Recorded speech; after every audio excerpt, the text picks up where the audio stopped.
test. We be the SPS. Raw bunching to the dead. Show me what you know. Beliefs and principles. And say it with your chest. Melanin popping, we gonna see. Conversation, reality. What you want, we got what you need. A dose of the truth, a brick of the street. Gotta touch grass when you on this scene. Sometimes seem too gray to me. Either it is or it ain't. Gotta keep it tall. Small thoughts, R.I.P. Flawed in all. Righteous call. Bro folks tall. BS fall. Pull your stack. Break your guard. Stereotypes can't play this long. Throw your scripts against this wall. Talking points to your flaw. Legs too limp. Take this wall. Gotta keep it trill. Gotta keep it raw like yes. Or bunch it to the dead. Talk about the globe. Standing 10 toes. Put your theory to the test. We be the SPS. Or bunch it to the dead.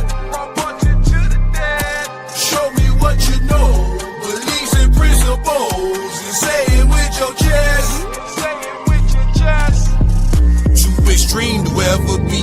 We bring balance to how you think. Do it make sense? Will it really work? Put it to the test. Tell me what you seen, what you heard, would it really be? Did you fail? Did it succeed? Hey, what you want? Here's what you need. Get out your brain and get on your feet. SPSPOD, RAW, we need you to tap that blue leaf. Chop it up, tap it in, and let's speak. Let's see the trap of the nerd, the high girl swerve, the wife, the husband, the bee, the single, the baddie, the righteous, the ratchet. All get a chance to speak. SPS, or bunch it to the dead. Talk about the globe. Standing 10 toes. Put your theory to the test. We be the SPS. Or bunch it to the dead. Show me what you know. Beliefs and principles. And say it with your chest.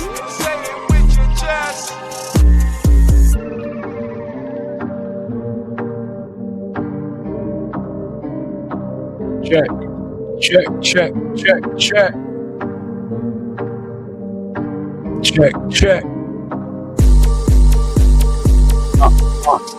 Let's go. Yeah. Welcome to the SPS. You are now tapped into your host, DJ Strata. And again, I'm your moderator. And this is the SPS, and you're tapped into the Raw Bunch. Make sure you hit the like on your way in.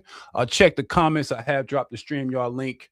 We're going to get straight to the show, man. So the quick rundown for the night show was based off of a topic me and my homie was talking about. Shout out to Bino. We had a conversation, right? And we were talking about the dating pool, right? And how people are dating and how they vetting and the process is going through their brain. But as we were talking about it, one of the lyrics that came to my mind instantly was Snoop Dogg, Nothing But a G Thang. Old song for y'all that don't know. My older heads know the count. But the bar is she could be learning a man, earning a man, and at the same time burning a man. Now, the reason why that bar and that lyric was so potent and the convo was because the way we were speaking, it seems as if as we're dating now, people are doing all three at the same time. Now, I don't know whether this is good or bad, right? I think it depends on your intentionality and how you're going about dating as to whether that could be seen as good or bad. But here are my thoughts. And this, again, I think this is really genderless. But in the bar, Snoop Dogg was talking about a woman in particular, right? So what I took from it when we were having a conversation and I'm thinking about it, earning, learning, and burning. I think when you're out here dating, whether you're dating with intention, whether you're dating casually, you got to understand what category you fall into when you are in this dating game. And that's not only what you're doing, but also how you're being received by the other person. And so what do I mean by that? When I say someone's earning you, what that means to me is they're showing their character, right? So they're trying to, through their actions and their integrity, show you the type of person that they are. To me, that's earning. Learning is a little different from earning because to me, learning speaks more to they're paying attention to your nuances. So in conversations when you're on these dates, what you'll find is they're very attentive to the things that you speak to. They can recall and remember the things that you find value in. They bring them up in other conversations, right? And so as y'all are around each other more and more, you'll start seeing the people that's learning you. That's exactly what they're doing. They're paying attention to the nuances of the things you deem important. They're trying to stay away from the things that you don't like in your turnoffs. And again, that's somebody that's trying to learn you. Burning is where it gets dark, right? And so we all kind of know what burning means. But that's when we're talking about people that are in the middle of quote unquote learning you, trying to earn you. What they decided is they're gonna burn your ass. And again, those type of people do exist, right? But this is why I think that when we talking about dating, all three things happen and all three things are true. You got people that are learning, earning, and burning. I think that that's where it gets interesting, right? Because you got to know when you out here dating who you are and how you're presenting one of these three, because that can determine how short or how long somebody stays inside or outside of your realm of dating, right? But I think that, let me say this, if you're just vetting the field, I think it can be okay to do all three. But I do think if you're getting a little more serious, doing all three at the same time can be dangerous, because I think that sometimes attention divided is attention unfocused, right? So I think that when you're talking about dating intentionally, I believe it'd be better to slow this shit the fuck down. I think we all moving too quick. Everything is happening instantaneously, and we think we can keep up, but I don't even think we realize what type of a horrible job we be doing. Like, for example, um, have you all ever been in scenarios and situations to where the person that you're interested in, they're bringing up things that either don't apply to you, or you can tell they mix you up with somebody? I think that's, Hell yeah. you feel me? Like, shout out to first off, let me stop this. CJ, what's good, Brody? I was in the What up? middle. What up, man? I said I gotta get up here, man. Yeah, Work or not, man. I said I gotta pull up in. that's a fact, man. I appreciate you, bro. But yeah, man. So this is the problem with what I was just talking about, CJ. Like, when somebody's confusing you with other people, I think that's the danger of doing all three when you vetting and dating people. When you earning, learning, and burning, this is where it can get messy. You're gonna start confusing people. You can't keep everything straight in your brain. And again, those types of things, even if it's somebody that you're truly interested in, now they're completely turned off because they know whatever the fuck you doing, whoever you doing it with, you're confusing people. So now that ghost person that probably isn't even that important, whatever they said stuck with you. Now you're in front of the person you actually like and you're confusing shit. So that's why I said, I think if you casual out here, it's okay to do all three. If you just casual out here fucking and you just need something to hold you down warm at night, I think it's cool to do all three. But I think when you get intentional, it is hard as hell to do all three successfully, right? That takes a different level of focus and balance that most people that are single just don't have the time and the energy for. Like that. And I think that when we speak about like dating and marriage and shit, CJ, I don't think that we consider how much energy and effort is put into it, even if you're trying to date casually nowadays. You got to keep up with the last conversation you had. You got to keep up with all your promises. Everything you're texting, you have to remember. So it's almost like you have to literally study the next person with that learning and earning shit, right? You got to be consistent. So I think that's where it gets dark. And I think that because we made dating so casual, the fact that it's casual makes it easy to weave in and out and burn people. But I think all you're doing is fuck yourself up because you ain't been honest with what you want. But that's my thoughts on earning, learning, and burning. What you think, bro? Shit. First off, I sound good. Yep. Yeah, I be trying to be in this little room in here. Let me see. I ain't gonna lie to you, man. I've definitely been in a situation where I could tell this woman was talking to not just me, because she was confusing me with other shit that literally didn't apply to me in the slightest. Now, my birthday's literally on Halloween. How the fuck you gonna forget that part? Of all things. Oh shit. So that let me know right then, like, and me, you know, I don't be caring. I said, man, that is not my birthday. I said, that's that other nigga you fucking with birthday. And she looked at me like, like, oh shit, right. Don't do that. Like, ain't nobody stupid. I ain't here for a long time. I'm here for a good time. Like, you ain't gotta fake the phone. But I ain't never been in a situation where I was trying to date or quote unquote court more than one woman. I've been in a situation where I was like in rotation with 3-4 women, but at that time they were all so different in their own way that I there was no confusion there. Okay. So I They were think so when different it made it hard for you to yeah, I think if a person's like got multiple people, but they all kind of in their own little way about the same type of characters, like they go for a type, and it's justified by noticing that these 3-4 men and women they got are damn near the same person. They just might be one a little bit taller, one a little bit shorter, one's a certain skin tone, or one got a certain career, but outside that, a lot of shit is pretty much the same. Then yeah, you probably gonna be juggling that one little two things that's actually makes that person different from the other two. That's where it's gonna hit you. Right. Yeah, I didn't really have that problem because all of them was way too different. It was literally night, day, evening with those women. So I didn't have that problem. But no, I could definitely see somebody fucking that over. Do I recommend it? Fuck no. Even if they all different, I don't recommend it because it's a lot of energy. It's a lot of like straight up, it's a lot of paperwork. And I'm not saying like literal paperwork, but if you ever had a job where you gotta fax stuff, chart shit, analyze stuff, like Strata, you understand being a man working in a lab when you gotta keep notes of certain things and you can't fuck up 1 point digit of nothing or shit goes left field. Like that's what that is when you're dealing with them. And it's different if you're messing with an entirely let me base off like metal. If I'm messing with gold and I'm messing with copper, they are both considered metals, but they are totally different metals. They have totally different heat resistance. You see what I'm saying? But then if I'm messing with steel and I'm messing with nickel, both of these are way too close. The only difference really is one cannot corrode. Nickel cannot corrode, but they both can handle the same exact heat. They both can be turned to the same type metal, but one does not corrode and goes bad over time. Steel will rust out.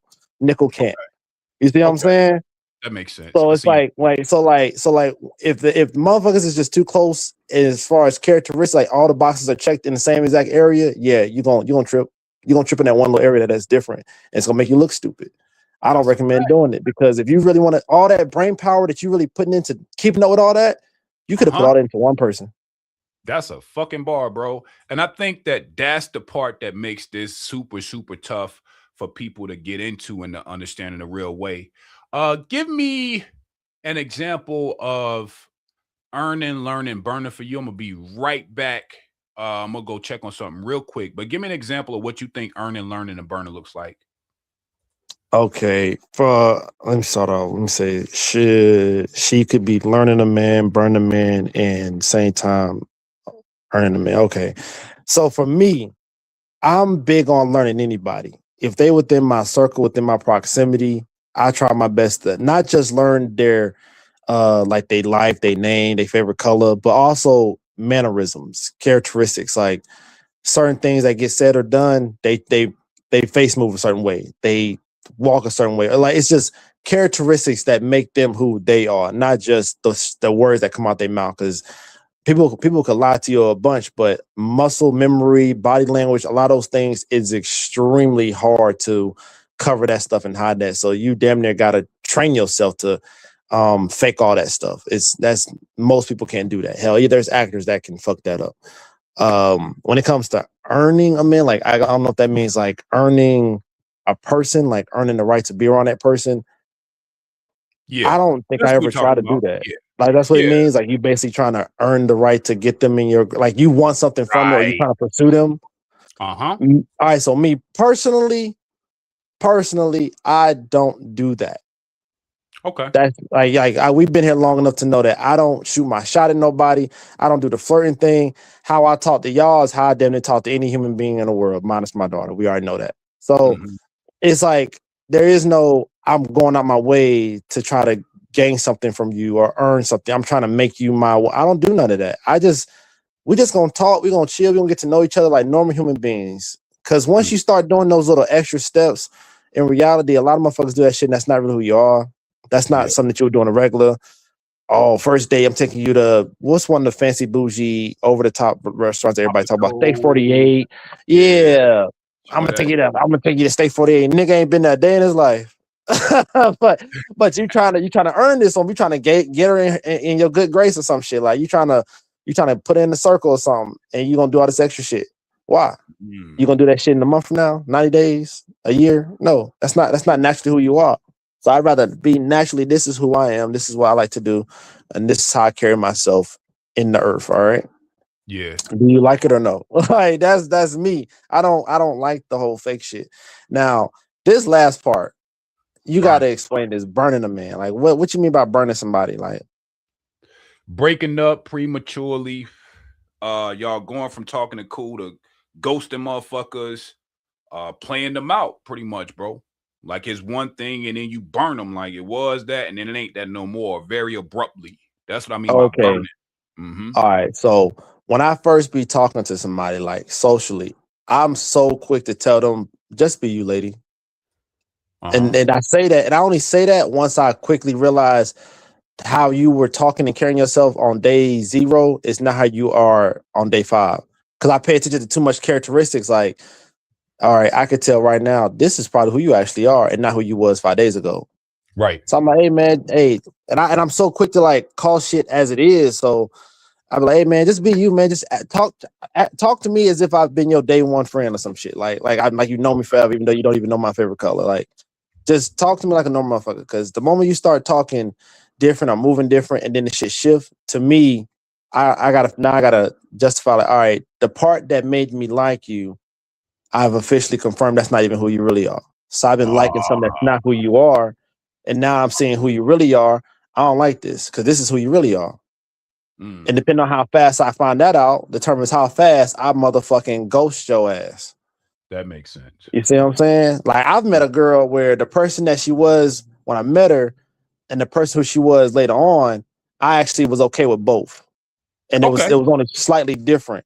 I was about to ask, how much of a difference was it between the two? Yeah, so the difference was, I think it was like just nervous. She wasn't that talkative at first. It was like 1 or 2 words when I'm talking. I'm basically pulling teeth and fucking locks out her head to get her to say a lot, right? But then one day, like I give it like a week of us just chopping it up. That motherfucker was a singing bird. And then I finally got the characteristic out of her. And you try to, like you get that one girl, they get so comfortable with your ass, you be just sitting there chilling, cuddling up, watching TV, nigga just randomly just bite your fucking forearm. Right. That's comfortable. That's just a motherfucker. They're officially comfortable around you. They just want to do random, spontaneous, goofy shit. So I was like, oh, so this is who you really are. So you see, so I that one, it got a bypass. Like I called it like, all right, so who you was those first like 48 hours, that's not really who you are. You really more like this. But I'm cool with this too, though. So, but in most cases, fuck no, man.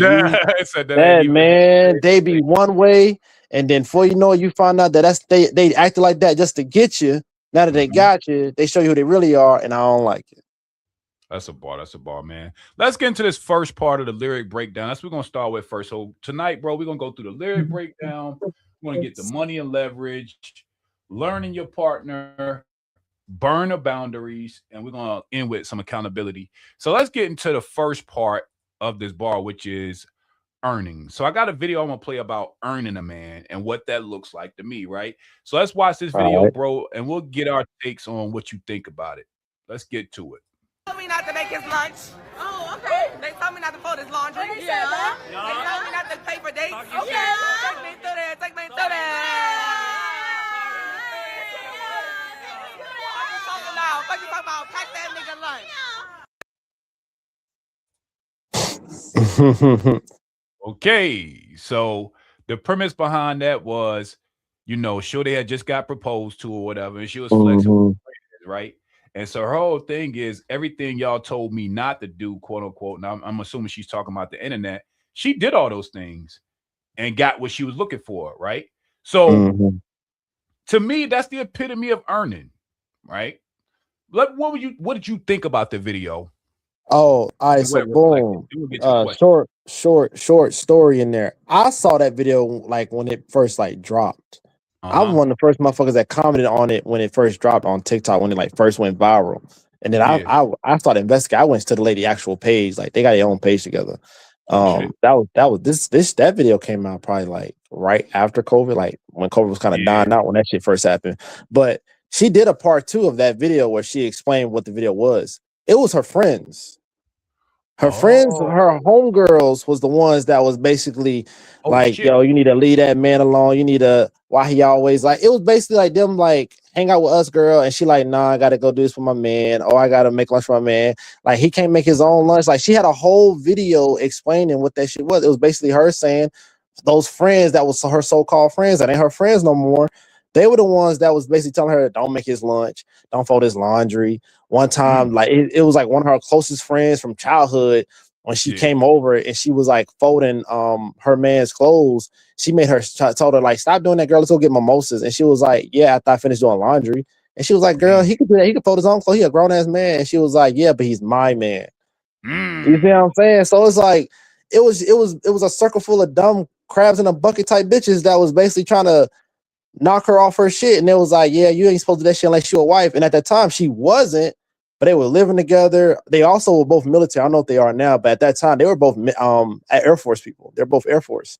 So it was just like, they was basically coming to her like, you don't need to be doing that shit unless you're a wife. Like, I only do that for my husband. And she was like, but none of my friends in my circle even have husbands. So that was a big slap right there. Like none of your homegirls or even have a husband, and they was coming at you like, oh, I want to do it for my husband when they don't have one. So then when Buddy got her engaged and shit, because she told him everything. So when they got engaged, she made sure all the friends came. And that little dinner party, well, not her, but the husband made sure all the friends came, and he popped the question. The proposal happened. You see the video, but then you also find out all those friends that came, she cut them off. Damn. Except for like one. The only one, it was like the only friend that like didn't like do all that crazy shit talking and was just like being all supportive of whatever she did. It was only one of them, but she cut off like 6 friends. That's cold. You see what I'm saying? Cold. So it's like it be motherfuckers in your friend group that will pull you down to the misery that you in. But if you ignore that shit, you probably about to get some real shit in life, and that's what she got. She ignored them dumbass friends, and now look at it. She be the first one married out the motherfuckers. Okay. I like that. Let's get to the actual question with Earnin, bro. Earning her man. Do you think that's like financial contribution? How you earning his trust? Is it independence? Showing him that you can do it for yourself? Or is earning a form of leverage? What do you think that means when we're talking about earning? I hate using this word right now, man, but it depends because I got a very large female friend group, and I've watched these motherfuckers do whatever they need to do to get a man, and sometimes it was genuine, and sometimes it was just getting to the bag. They just wanted that nigga because he had money, and it's just like, and they both were successful, and whatever they had to do to be successful to get that man, there was a 99% chance they were successful. Okay, so I gotta pause you before you continue, right? Does it change with the caliber and quality of the man how a woman earns him? Yeah, because it all depends on what he got that she want. I've seen a girl get I got a homegirl, man, and I called her stupid for it, but I mean, she gonna do what she want to do anyway. She went out her way to learn anime. Bitch never watched no fucking anime. Went out her way to like watch, like she want to know the popular shit, the good shit. Nigga never watched none of it. And I told her, all right, this is what you should watch. This is what you do. Me not knowing the why, I'm thinking like maybe she just want to get into it. Motherfucker hit me up and was like, yeah, I'm about to start watching this one now. I'm trying to like learn all this stuff. I'm like, wow, like what are you doing this for? It's this guy that's at my job and I like him and he's kind of cute, but he's like into anime. He's like very heavy on. He got tattoos and everything. And I'm just like, okay, cool. That explains a lot now. Yeah. But guess what? That was like a year or two ago. They together now. Oh shit. You know what I'm saying? Like they rocking like right now. Like they cool. Like they rocking right now. Like they had like a little Christmas thing on Instagram. Like niggas wearing matching pajamas and shit. I talked shit in the little page. I was like, y'all cute and ugly, but you know, congratulations. But they a whole couple now. I think they're going on like a year. So but that's her doing something that she knew that he liked to get him. You see what I'm saying? So you saying that changes with the interest of the man if it's a woman and vice versa? Yeah. I could see that. That makes sense. That makes Yeah, sense. like she had to see what he like, and when I think about shit like that, it makes me say like, all right, cool. The nigga was at your job, Mhm. you saw him, and if he wasn't trying to come at you right then and there, that means that you was like, all right, well, plan A. You know how most girls feel like they just gotta bat their eyelashes to give a little smile, and boom, I win. And I Yeah. guess this nigga didn't give a fuck. So it was like you gotta do more. Uh-huh. You see what I'm Yeah. saying? You gotta Yeah. actually do something. So she actually did something. She probably started off with a conversation about anime, and I bet you that made that nigga eyes go big. Like what? What you know about anime? Right. And What you then know about boom, this? Yeah. They yeah, and then boom, like she got him. I mean, I that's had a girl do me like that. Not the last ex, but the one before that one. Y'all know I love working out. I love being in shape. I love like, you know what I'm saying? So the girl that was trying to holler at me, she found out that I worked out. She was like, oh, let's work out together. I'm like, all right, fuck it. We can work out together. We can do that. And then we went to go work out. Now, she got great genes. Let me say that. So her body shape make it look like she be squatting fucking elephants. She got a small waist for no reason. Yeah. Even after having a kid, she basically just snapped back. Like body shape wise, like you would have thought she worked out. Hell no, motherfucker couldn't do one push-up. Like That's funny. I put on a leg It's good press, she genes. couldn't do 45s on each side. She couldn't do it. Shit. Squatting without weights, yeah, she had it, but add the weights to it, she was dying. And I acknowledged it, and like I said, I'll call it out real quick. I was like, "Nigga, you don't even work out. You just wanted to spend time." And she was like, "Is that wrong?" While she was dying and breathing on a treadmill, and she was like, "Is that wrong?" And I was like, "You know what? I fuck with it. I fuck with the fact that you did that. Like you don't work out, but you know I did, and you was willing to like want to hang out by doing this." That's solid. And we dated for like fucking like a year, bro, a year and a half. Okay. That's So it's like, solid. yeah, I've definitely, I've experienced and witnessed women that will acknowledge that there's a big thing that he likes that I'm not even into, but I really want this guy. So I'm gonna go out my way to get either into learn it, figure it out, and then I'm gonna approach him with it in some shape from a way. So it's like they do their homework to get the guy that they want. You see? You know what's wild, bro, is you walked us right into the next part of this lyric breakdown, which is learning her man. Now, the question when we were talking about the example you just gave, and in general, do you think when we say learning her man or woman, if depending on the gender, right? Do you think that's emotional intelligence or is that like just information gathering? What does it mean by learning her man? I think initially it's information gathering. I've been saying for a long time, and I think I said in every relationship, learn me for me. Okay. And I say that because I don't want you to learn little shit like, I gotta here's 21 questions, learn those. No, you want to learn a person for who they are. Like you don't want to just learn the basics. Like a motherfucker, it's one thing to know your favorite color, your birthday, all that shit. Do you know how a person act when they what up? Do you know how a person act when they see certain movies? Do you know how a person act when they're around family? And then which family member? Because that's big to me. Because I'm a family oriented person. So if we go to one of your family events and we see this aunt, this uncle, y'all all happy go lucky, and then we see this one cousin and you kind of different around this one.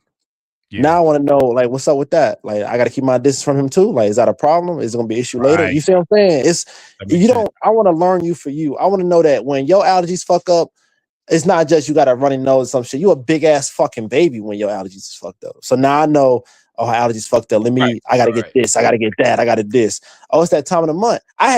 This how I know I be trying to learn motherfuckers who they are, right? And to this day, I can damn near name all of them. I knew based on the girl I was dating at that time, when it was that time of the month, what to do. Like what food I needed to have. This one needed a blanket. Oh, this one, when it's that time of the month, she got to eat certain foods. She got to drink certain things. I got to the point where I was doing that shit because I didn't want to just, it's that time of the month, give her some pads or tampons, should be all right. No, like you really want to learn these motherfuckers to learn how to like soothe them, make them better, depending on the conditions on what they are that day. But you also want the woman to do that for the man.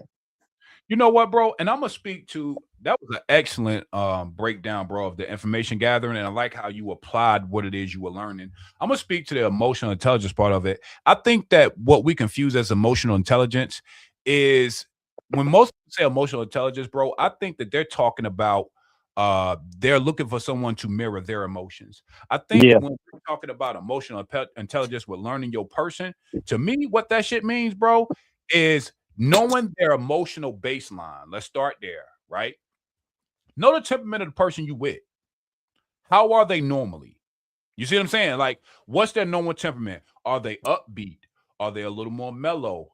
Do they seem to be melodramatic, but they still kind of cool? That's the important part of a lasting relationship. Right. And the reason why that is because, bro, you know, just like I know, when you with somebody for years, bro, there'll be more calm and chill days than there ever be excitable days or bad days. 9 times Yeah. out of 10, it's just an emotional baseline there. And see, this is why it's important to know your partner's emotional baseline so that you're not tricking yourself into making something that it ain't. Now, I'm talking about ladies specifically when I say this, because a lot of times I think women, they do this more than men do when they're trying to tap into their guy's emotions, is they assume that because they don't know his baseline, they're going to think something's wrong. And so even how they frame the question, it leads it to a negative connotation. So as opposed to ask your man, is something wrong? You might want to switch it up and be like, yo, how's your mood been? How was your day? What type of vibe you on now? Right? Because that gives a place to where I'm not implying however you feeling is right or is wrong. It's something I'm just noticing and I'm bringing to your attention. And I think that, bro, when you know your partner's baseline, you know when they're upset, you know when they're not, you catch all of the microaggressions or the micro nuances of emotion before it even comes to a contentious conversation, before it becomes a problem. But a lot of times you can self-correct without having to have the full-blown dumbass convo after emotions is ran too high. So I think that when you're quote unquote learning someone, that is a huge thing to know. How do they act when they pissed? Right. And so it's not even knowing their baseline. After you get to their baseline, you got to then know how they deal with conflict resolution, how Mm-hmm. express when they're happy, how they express when even if we're going sexual and sensual, the faces, the moans, the moves, like you gotta know all of that shit, even on the sexual side, like on a deeper level. But this is why that emotional intelligence doesn't just stop when we talk about anger and happiness. It's all the emotions in between. Know what it looks and sounds like if you hear a certain sigh. Know what it's like when you ask a question and you get that same dry response. What is that telling you? Right. And I think how you approach it next can keep you out of a lot of dumbass arguments or bullshit misunderstandings because a lot of people I think that are dating, they don't have a good read on a person they with. They don't know their emotional baseline. And so it's hard for them to even regulate or know when something's wrong or something's right because we're not paying attention. Right. But it's a Nah, lot of that's real. faces and shit. Like, you know, we got micro things that give our thoughts away because we do it subconsciously. But you gotta be tapped in when you dating intentionally to that shit. You know what I'm saying? Like, does the person frown their eyebrows up a little bit? And again, this is why this shit don't even go person to person because I say like CJ, my cool face, if you didn't know it, you think I was pissed. Yeah. You feel me? If Like, niggas if you didn't don't know know you, this- they think you Right. mad. Yeah, you'd be like, damn, you all right? Nigga, I'm cool. Like, I'm actually chilling right now. But if you didn't know, you'd be like, what the fuck is this nigga on? Because it kind of Mm-hmm. looks the same, right? But I think that people have been around me long enough to know they know what a menace and glare looks like for me versus me just chilling. Or when I'm in my thoughts, right? Because that's another thing is people, we are in our heads a lot too. So knowing what that face looks like for the person you with, and then knowing how they respond to the support you giving is important, bro. Like it ain't enough to just know he's deep in thought. You have to know when to ask the question as to when does he want you invited into the thought because it might be something he's processing, it might be something she's processing, right? So I think that that emotional part is huge on learning the person you with, guy or girl. You have Yep. to know who the fuck you dealing with and how they move around in the earth. You know what I'm saying? Because that's super important when trying to navigate what's right and what's wrong with both of you all. And it ain't even about the negative part, but again, you need to do that shit in a level of strength. You know, shout out to Friendsgiving. She said that learning phase can be very challenging. You have to stay in it long enough to give them grace for the differences, how they communicate, and whatever their emotional swings are. That is a fact, Friendsgiving. Yeah, that's Like, fact. That's a fact. that's a fact. You got to know the baseline to know when it's shifted and how to approach it after they shifted, right? I think that, you know, when we say emotional intelligence, that be the shit that be coming in my brain. Like, can I am I aware of my partner's emotions, and do I know then how to regulate it back to a baseline of normal after I can read it? Because reading it ain't enough. That just means you can identify some shit. Can you navigate it after you know what you're looking at? That's where a lot of people fall short, bro. You know they pissed, but you don't know what to do about it because you don't know how to handle conflict. I was about to say that. I was about to say a nigga Yeah. can be sad and angry, but because you ain't really took the time to study a person and learn them, you don't know how to respond to that. And bro, think about it. Think about it, CJ. When certain people get angry, they want to be left alone.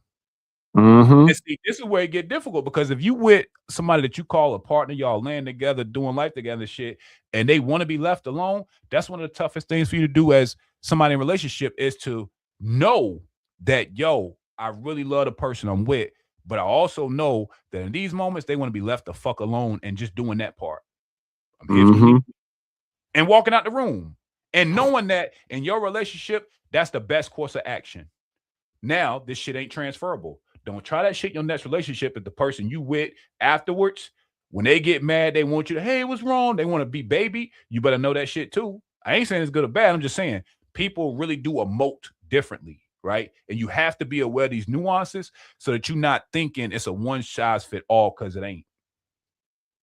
We don't emote the same way. We don't want the same things from the people we be with, but that's so catered to where this is the part about learning people that we don't even talk about enough because niggas ain't thought that deep about it. Nah, niggas, motherfuckers ain't gonna.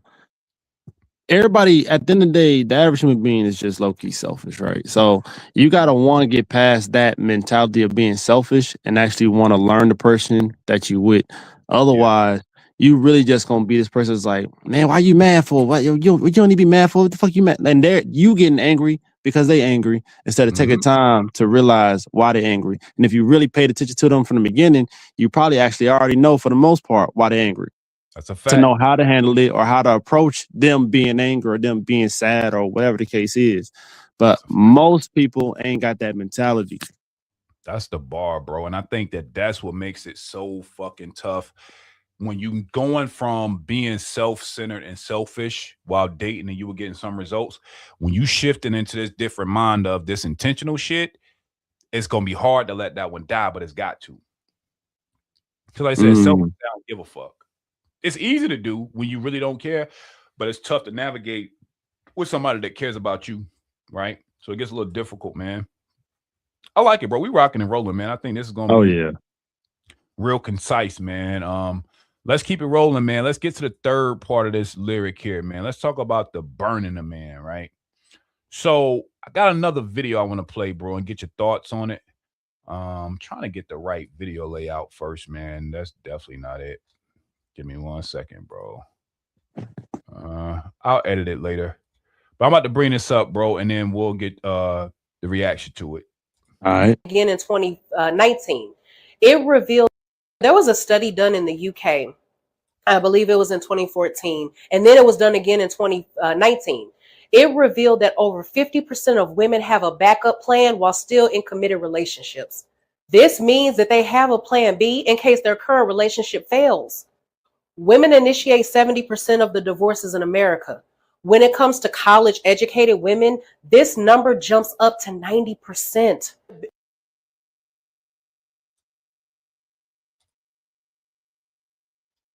Damn. Give me 1 second, bro.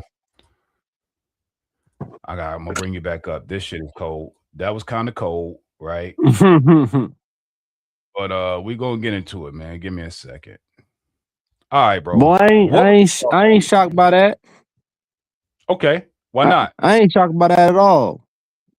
Again, most of my female friends got backup plans for every fucking thing, bro. Holy shit. Now we get into it. Now we get into bro, it. Most of these motherfuckers hit me like, let me be around the way, like, oh, I'm back home for the weekend. Like, usually I send them a text message like, yo, I'm gonna be in Greenville for the weekend, or I'm be in Raleigh, I'm gonna be like in Bertie for the weekend or some shit. Motherfuckers hit me up like, hey, we gonna be here, blah blah blah. Like, just keep your phone near you just in case. For what? Damn. For what? Like, there's always they could be going on a date with a nigga that they been known. Not even something like new first date. It's a nigga they been known, but just in case this nigga act funny or act weird, Why? Like, if you already know the nigga, what the fuck going on? I knew girls that are like, oh, I'm gonna date this dude. He going to the military. While he in the right before he goes to the military, we gonna get married. That way I can use his benefits in the military so I can go to school. The motherfucker did that shit, bro. Married that man. He went to basic AIT, was officially at a duty station, was with this man long enough for her to finish fucking law school. That's cold, nigga. I'm not exaggerating this. And she the homie. She the homie because she ain't done no shit to me. She do shit to other niggas, but that motherfucker was around long enough to finish that law school, bro. Do you think that's normal? Do you think that the girls have a backup plan? Yeah. Hell yeah. You think that number lower or higher from what she I think the number's high as hell. Like for men have the mindset of when we go out in the world, it's not like survival, it's more like survival of the fittest. You see what I'm saying? Okay. There's a difference between the lion going to fight in the ring and the lion that's going to fight for food. You see what I'm saying? Gotcha. She doing that shit so she can survive and feed her kids. The lion going out there to make himself look bigger than the next lion. So it's a difference. So when these ladies make these backup plans, a backup plan for the backup plan, like that's normal for them because they always in this, like, they give themselves this mental mindset of survival mode. But then when they get in a relationship with a nigga, low key, the survival mode is technically still there. It's just considered now plan B or the escape plan. Damn, what you think about when they said she think that the backup plan is only when she's not 100% interested in her man? You think that's Nah? I ain't gonna lie to you. I'ma disagree. I'ma disagree because there be ladies that are like that. Yeah, there's ladies that's like they not 100% interested in the man. They just want to get what they can out of him, and then when the opportunity comes, they dip. But there's ladies that I know they happy as hell with this motherfucker, kids and all, chilling. But if something go left. It's not one of those. She gonna hit you with the, I need to know if this go left, we gonna be all right. And even if the man says yes, it don't matter, bro. She had a backup plan just in case. Damn. It's still there. Fuck. There's a bank account that's saved up. Here's another one. I got a home girl. You know, I'm all in the crypto and stocks and shit, right? So she wanted to learn about crypto. The motherfucker been saving up money in different type of crypto things just in case like shit don't work out with her husband. Mind you, they ain't even got problems. Ain't shit wrong. They ain't shit wrong, bro. Ain't nothing. Ain't no. Them niggas don't have like. They used to have like little pitter patter arguments back when they were younger. They've been like married like what's this 2026. I went to that wedding like during COVID. So it was like 2020, 2021. So niggas been married like 5 years. But she been doing the crypto shit for like a year, almost 2. And every now and then she'll like ask about certain things and invest in and whatnot. But it's like the whole thing she's doing that for, it's not even like, oh, I'm doing this to support the family. No, it's literally a plan B. Damn. Does he know she's investing in crypto? Nah. I never asked him about it. Like I never brought it up to him. Right. Nothing. Like, but she do that shit. Nigga, that's cold, bro. You see what I'm saying? So it's like it's motherfuckers that could be completely content where they at, happy where they at, wife, husband, kids, and all got the house. But at the end of the day, they always got a plan B. It's always something in the cut. And I think the plan B happens more often when there's a kid involved. Damn. Shout out to Friendsgiving. I've definitely heard of the financial backup plan. But the backup dude for a woman in a happy relationship seems more rare. Okay, I see. So she's conceding to your point that like the financial backup is like pretty much mandatory. A backup for another dude, if this dude don't work out, I think that only happens. That don't happen like in the beginning because those backup plans they get kicked off in the beginning. I don't care how happy that relationship is. That backup plan has been started. Okay. Even when the relationship gets better, but the backup where it's another dude, he don't exist until shit gets shaky. You know, and what, usually bro? that nigga that's quote unquote about to replace you, he ain't even new. You probably already met him. You probably went to a cookout and saw this nigga. He been here. You know what's cold though, CJ? I'm gonna say this, dog. Like in the relationships I'm in, this gonna sound weird as shit, and I think it might be attached to my ego, but I can admit it. When I'm in, I'm all in. Right? I really Mm. don't have and do the backup plan shit. And it's not because I'm not intelligent enough to do it. It's just that in my brain, if I built it before, I can build it again. And it might, fuck me up because, when things don't last forever, they don't last forever. But I've just always been in the shit to where I think this is probably why in all the relationships that I've ended, I know I have nothing else in the tank because everything was on the floor. You feel me? Like that's fine. Yeah. That's every all things considered equal. Like I left it all on the floor. So if it didn't work, it ain't because of a lack of effort or me coming off the gas or me tucking something away. Because like you said, when everything is good, it's good. I think that it would be interesting to see, and I'm not just talking about your friends, right? When when people have these emergency funds, like the little nest egg, like they like to call it, are you willing to sacrifice your nest egg if you and the person you with are in a tough jam? Or do you just quietly act like it was never there to begin with? That's really the question I would have. I don't have a problem with, like you said, the Oh financial no, I part, think that right? shit. I think that shit. The financial part. I think that shit stick around forever, bro. Yeah. You know what I just thought about? There's an What's up? episode on Everybody Hate Chris that does this. Mm. Where like Drew, the husband, he always got like 2-3 jobs, so he pretty much paying for everything, right? And Yeah. then in that episode, she technically had a job somewhere. So he's over here like, man, all these bills, man, I gotta work some extra hours and make sure I pay out these bills, blah, blah, blah, blah, blah. And then she just like, yeah, you better get to it. And he kind of like throws in there like, maybe you could just help out a little bit. And she said, what? Oh, nothing.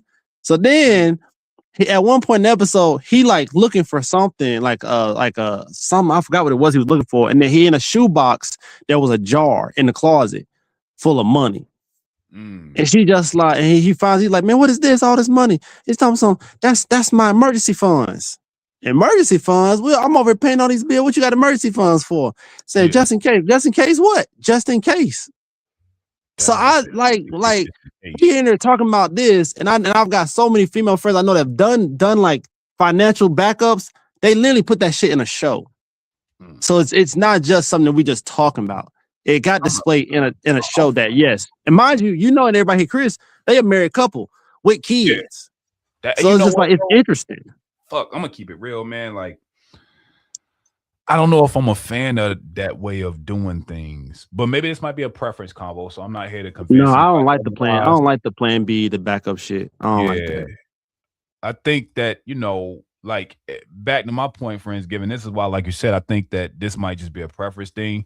The reason why I don't do that is because with us doing and busting down life together, right? The way I look at it is we end this shit together while we together, right? And I'm not saying that you shouldn't have a savings, but I would much rather me and the person I'm with, we got whatever pots we got. And if I want to save and my account's want to save hers, that's something different. But I still think that the awareness matters. That's just me, right? I'm not telling y'all do what the fuck. Y'all do what the fuck you want to in your household. But like you said, to me, you're leaning into what can be viewed as betrayal if the person doesn't know and they find out any way other than you telling them. It's gonna look crazy. Mm. You Oh, feel it's me? guaranteed gonna look crazy. Yeah, like there's no way to explain why you didn't say nothing about it, right? And your justification ain't gonna make the person that looks at it funny. They not gonna want to hear why. You feel me? Like it's gonna get dark. Shout out to Free Zone Lose, man. He said, I'm not a plan B person either. People who tend to have plan Bs in relationship give up way too easy on plan A's. I can easily bounce back though. That's a fact, Free Zone. Like I'm all in or it's nothing, my nigga. And I found that what's crazy, and that's what I found, CJ. Like, so with my current old lady, right?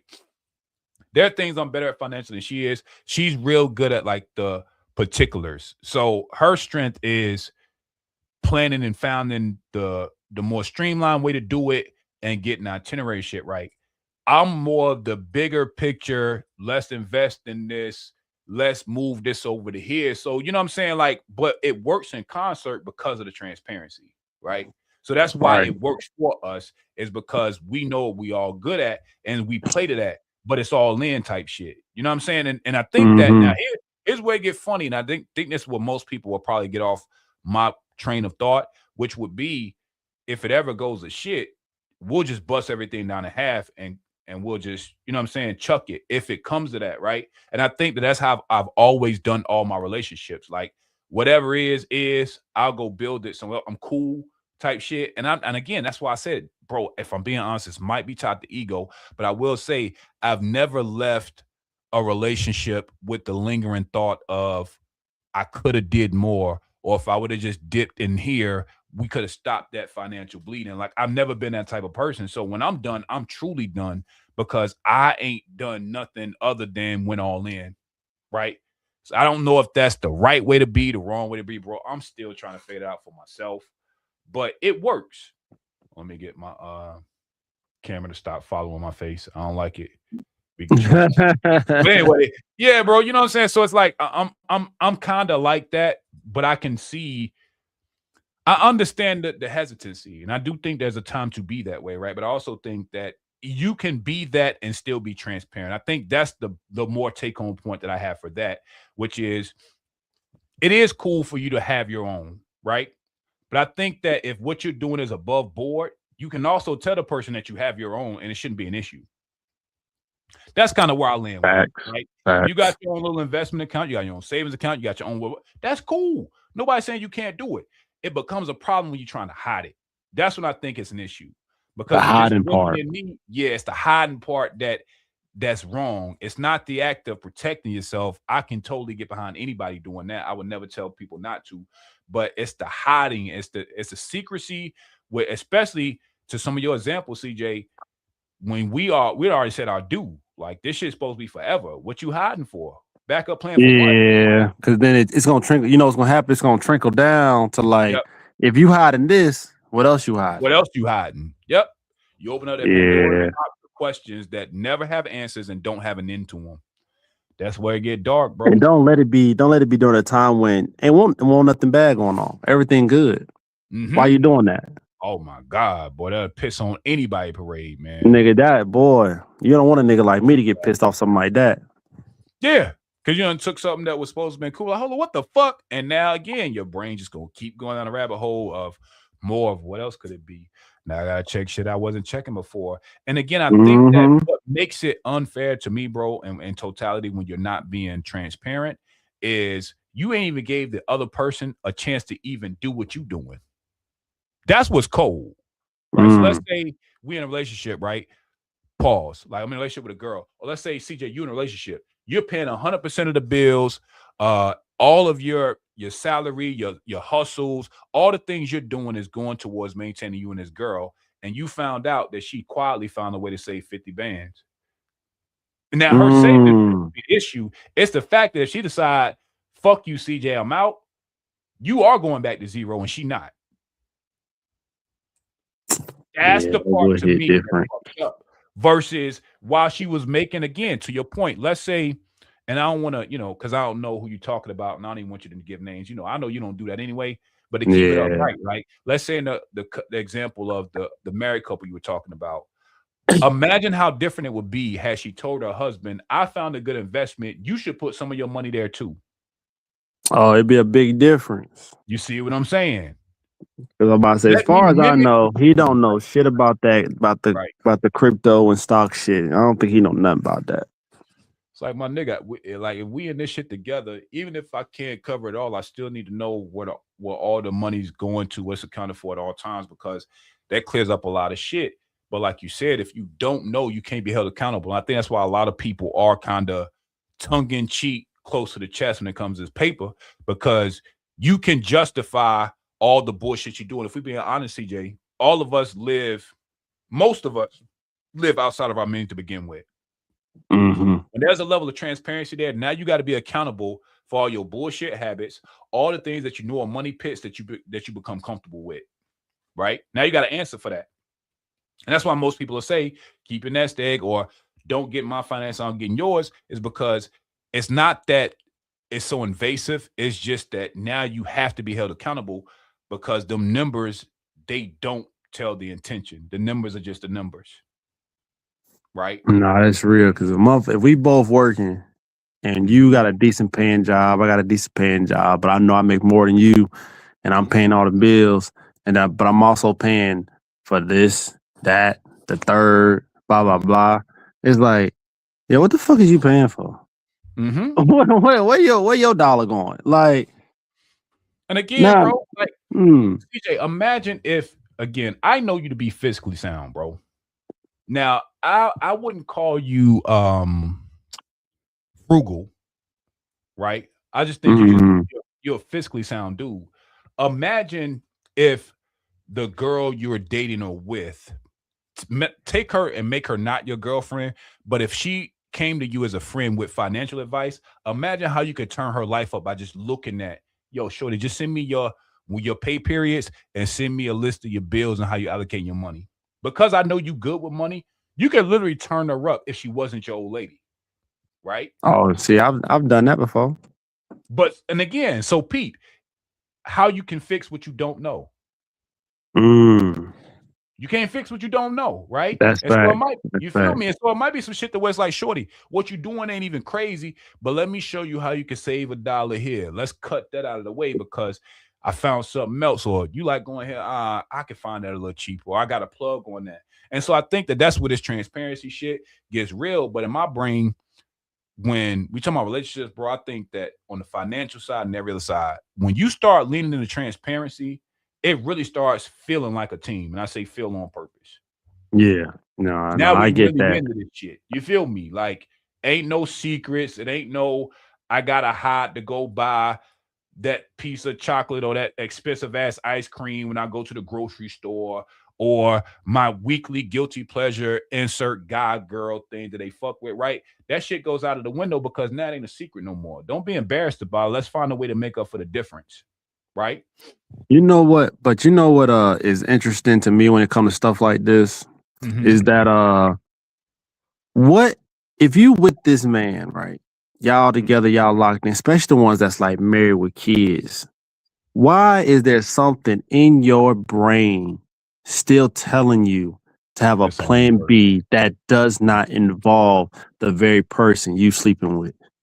I have no fucking clue, bro. You see Like, what I I'm don't even. saying? Like, that's why I said that's like it's this weird survival mentality that's in your head, but yet the survival mentality does not involve the man. It'll involve the kids that you had with the man for sure, but it Right. doesn't involve the man. It's as if like I'm here, I'm going to have a plan that's going to protect me and my kids, not Right.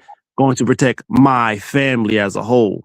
While the man is the one that's like, whether it's a bullet or a knife or a nuke, I'm going to protect my family. You see what I'm saying? That's a bar, bro. So it's very interesting that they get that mindset, but yet the men don't get this mindset. We not in this motherfucker talking about a plan B. Shit go left. If a nigga got a plan B, his plan B is just about money. Hey man, if this job don't work out, I got another job, or I got a hustle, or I'm gonna go back to the streets for a little bit till I get back right. Niggas ain't over here like, if shit don't work out with this girl, I got a plan B. Yeah, bro, because again, it's like you can't be always invested in plan A or plan B don't work. And I'm gonna keep it tall with you, bro. Something as simple as I'm gonna tell you why financial transparency is real, right? We know in mass in the earth, guys are better negotiators when it comes to salaries and shit than girls are.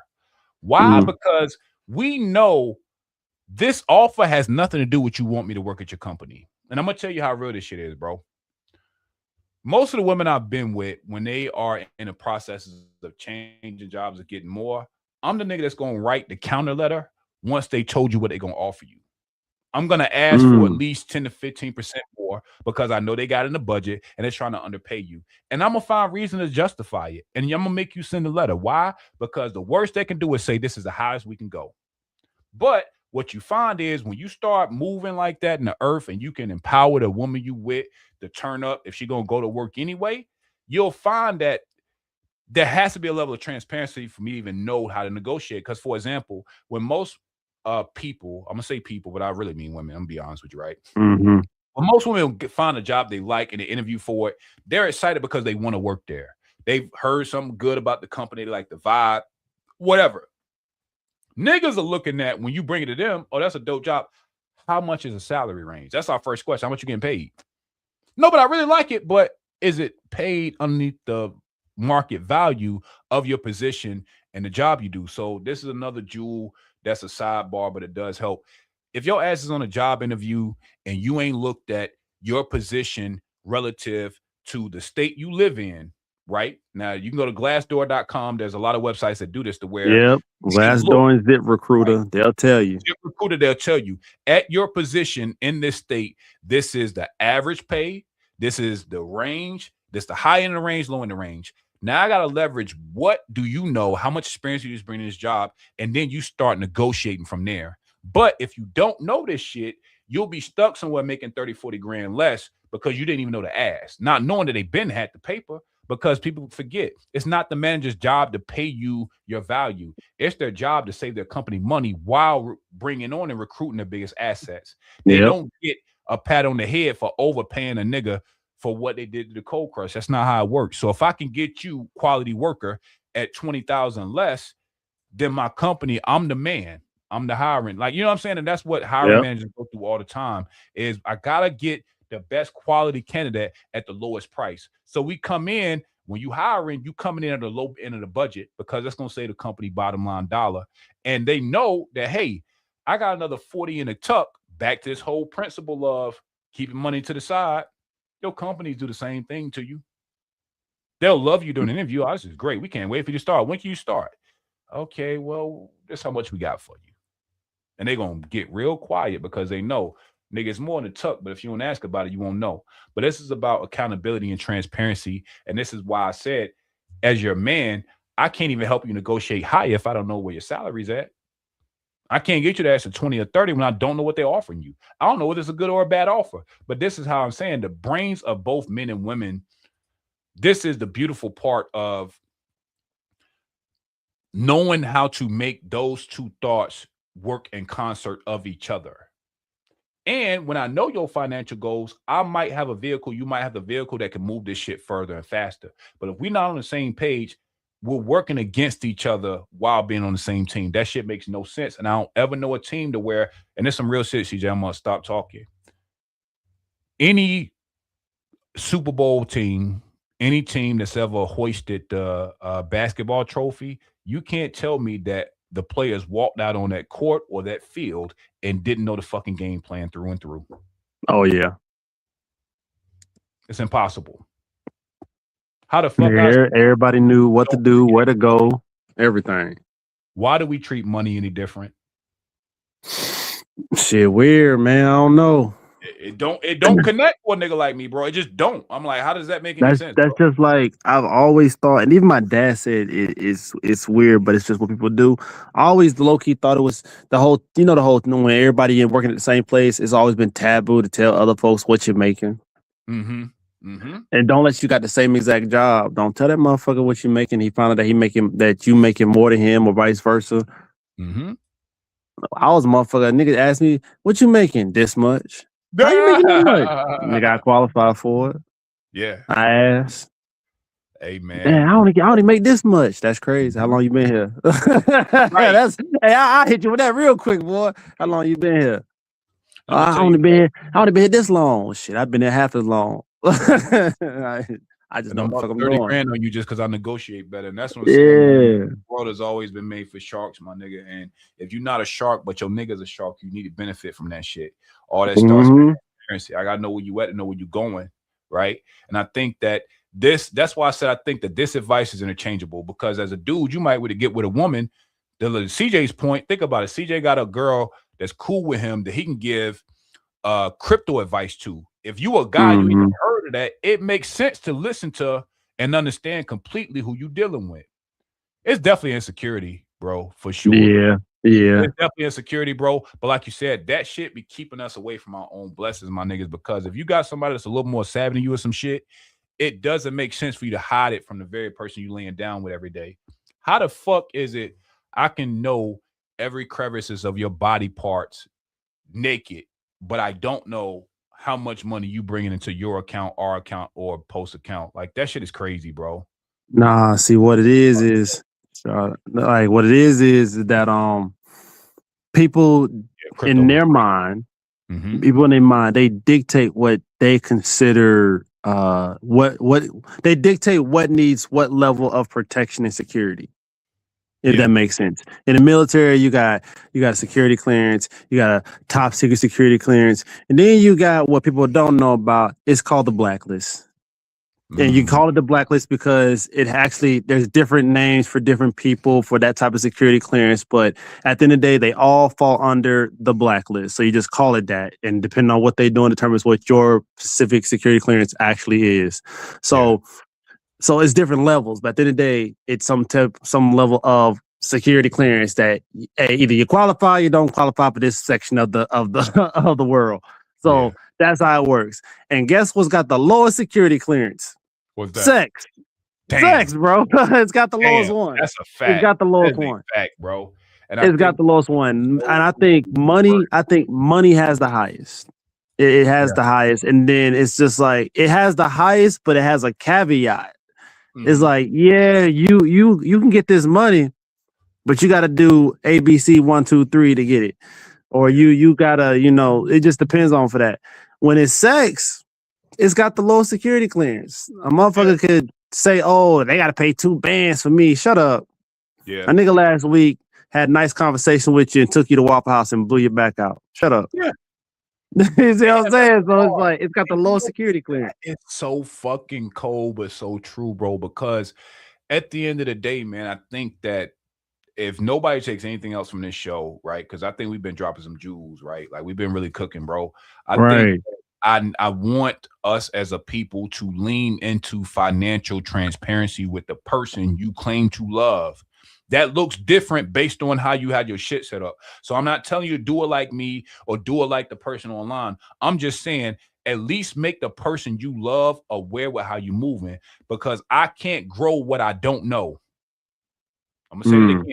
I can't grow what I don't know. Yes, it can be a security blanket, and I'm not even asking to spend that fucking paper if that's what type time you want, but I might know a way to move that vehicle to where you might just can put in $300-400. Nigga, I could turn that to 2-3 bands depending on the right investment, right? We can move what you thought was a savings account into now we got a brokerage account. The way that money's growing exponentially. But again, this all goes back to financial literacy. But we can't even get there if you can let me, I know the color of your drawers, but I don't know what's in your bank account. Like you said, the logic doesn't make sense if we talking about somebody that you love. How do I say I love you and I don't know how much money you make? Now, that might seem, again, I know that when I said that, somebody clutched their pearls, and I don't give a shit.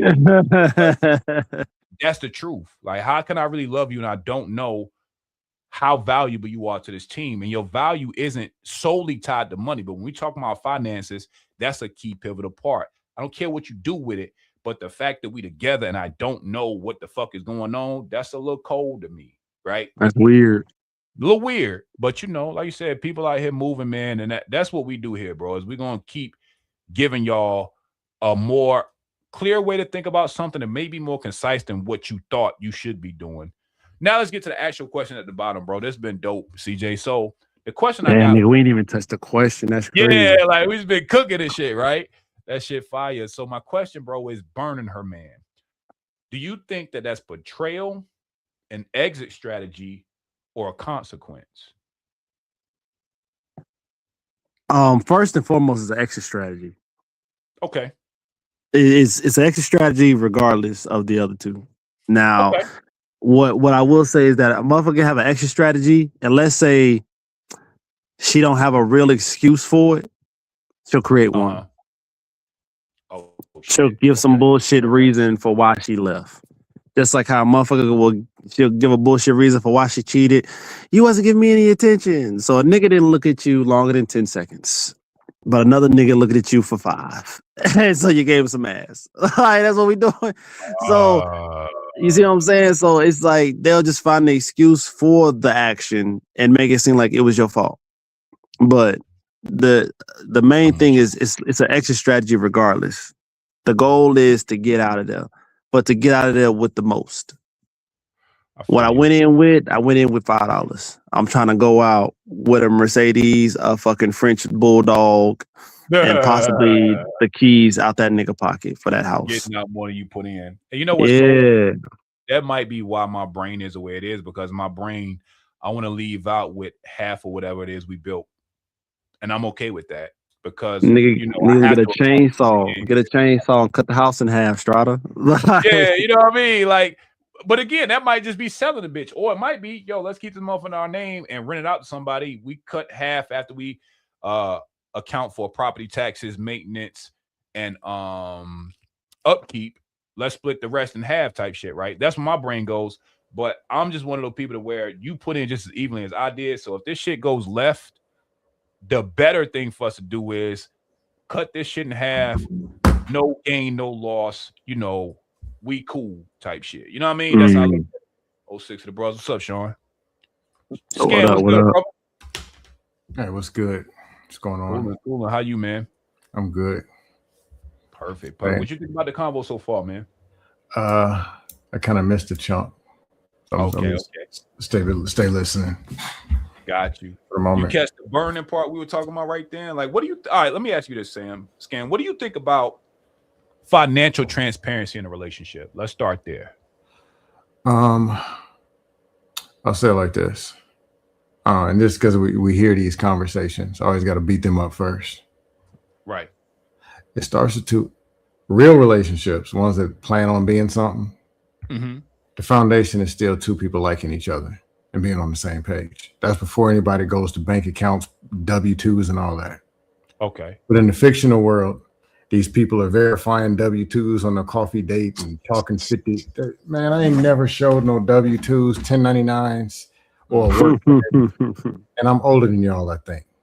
Yeah. Where this is happening at. But all the way back to 3rd grade. I like you. Do you like me? 5th grade. Just following and just being around that presence and pulling a girl. It's called attraction. Mm-hmm. But all that stuff got to be there. Then you go start talking about, look, this is what I believe, this is what I do. How can we put it together and make it work? Type shit. But most of it has to do with the relationship. Mm-hmm. Most of it. That actual how y'all working together.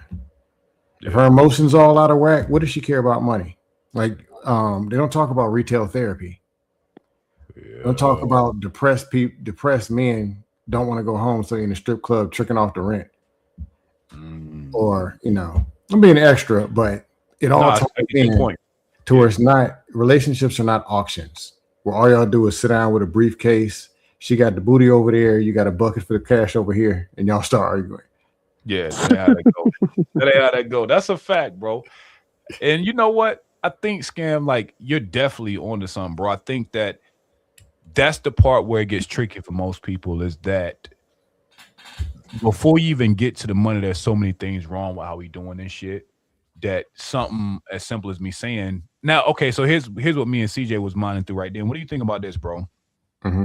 It's okay for the person you with to have a savings that is not directly tied to you or y'all shared bills, as long as you are expressive and you let the person know you have it. Do you agree or disagree with that premise? I'm neutral. I'll explain why. Okay. It depends on a few things. Some people are good at managing money, and some are not. Yeah. And some are average. Yeah. Most important thing is that y'all trust each other. Do stay together to begin with. Uh-huh. And that wherever them accounts are, of course, your stuff is set up to where somebody passed away, you got access to something. Mm-hmm. You have access. But I'm not going to push back against something that's working. Everybody does not need every dollar that they have. We have more than what we need in America. Let's be real. Yeah. We don't need 8 bedrooms. We don't need tilt and cruise. We really don't. Mm-hmm. It's luxuries and we just got used to them. We got spoiled. But because I know a couple couples. One, unfortunately, her husband passed. But she's like, look, I make more, but she works harder. Some of this extra money is mine. And it just is what it is. But he was cool with it. And it worked for him. So I'm not going to tell him, no, you got to do this because of no, that worked for y'all. He was cool with it. Or other one like my parents. Through the 80s, my mom made more money. She was also the better manager of the funds. Uh-huh. And there's some times where he wants something. She's cheap. And he says, look, I want it and I'm getting it because I just am. And she's like, oh, okay, go on, get the, you got it, bro. Right. Longer story short, The big things when it comes to money in a relationship isn't the money. It is the actual relationship. I like that. Over the money. Because if y'all in a relationship ain't working, what the money gonna do? Y'all ain't gonna be together no way. So what's 50-50 of two people split apart? What's 100% of bills when you live in Arizona, she in Kentucky? What does it matter then? Damn, that's a fact. You ain't together. That's a fact. Damn, that's a bar. So what does the dollar amount matter? Yeah. That's a bar. I like that, man. Let me see what else I got, man. Let's keep cooking, man. Let's keep cooking, man. First off, make sure y'all like, comment, and subscribe to the live. Share somebody that's not a member. You know, make sure you bribe them, do what you gotta do, put them in the headlock, make them hit the like button on it and share it. Make sure you subscribe to us, all that good stuff that they say. Y'all know the talking points, y'all know how it go, man. Let me see if I want to go here with it, man. Let's go more into this learning, right? I'm gonna play the video first, but I want y'all to keep the question at the bottom in the top of your brain as we watch the video. So is learning love or surveillance? And will knowing someone too well kill attraction? As we watch this video on attraction, let's see what y'all think. Turned off by stress. Women are turned off by inconsistency. It's simple. A woman becomes too emotional or reactive when the man she loves sends mixed signals. When his words and actions don't align, leaving her unsure. That's when stress creeps in. Men look for peace, but peace isn't silence. It's built on consistency. When a woman feels safe, she softens. When she knows where she stands, she stops overthinking.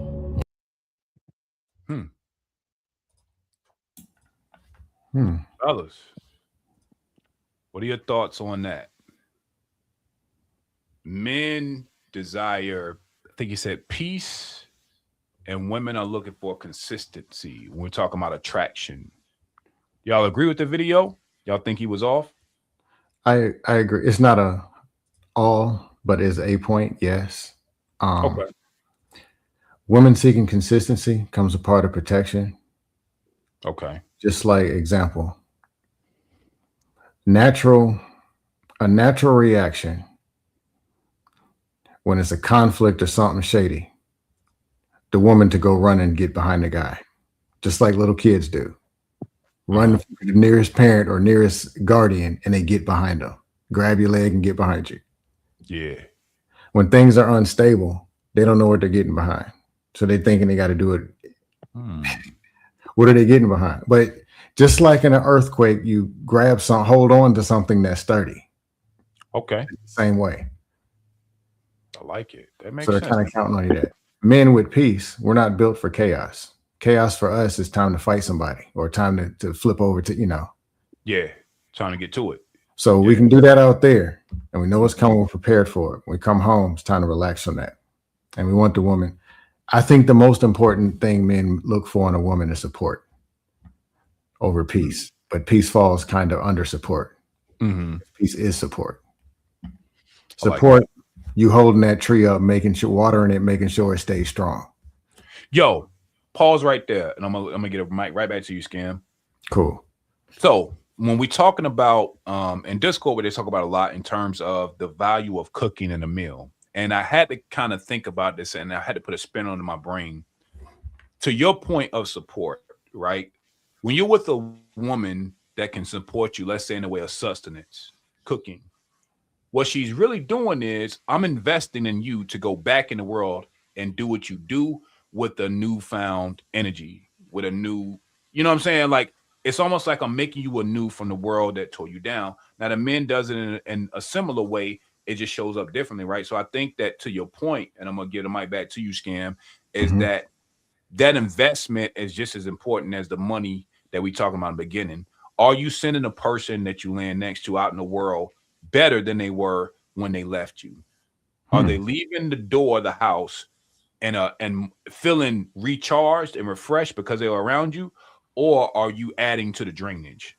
And that's something important we got to all ask ourselves. This goes back to consideration.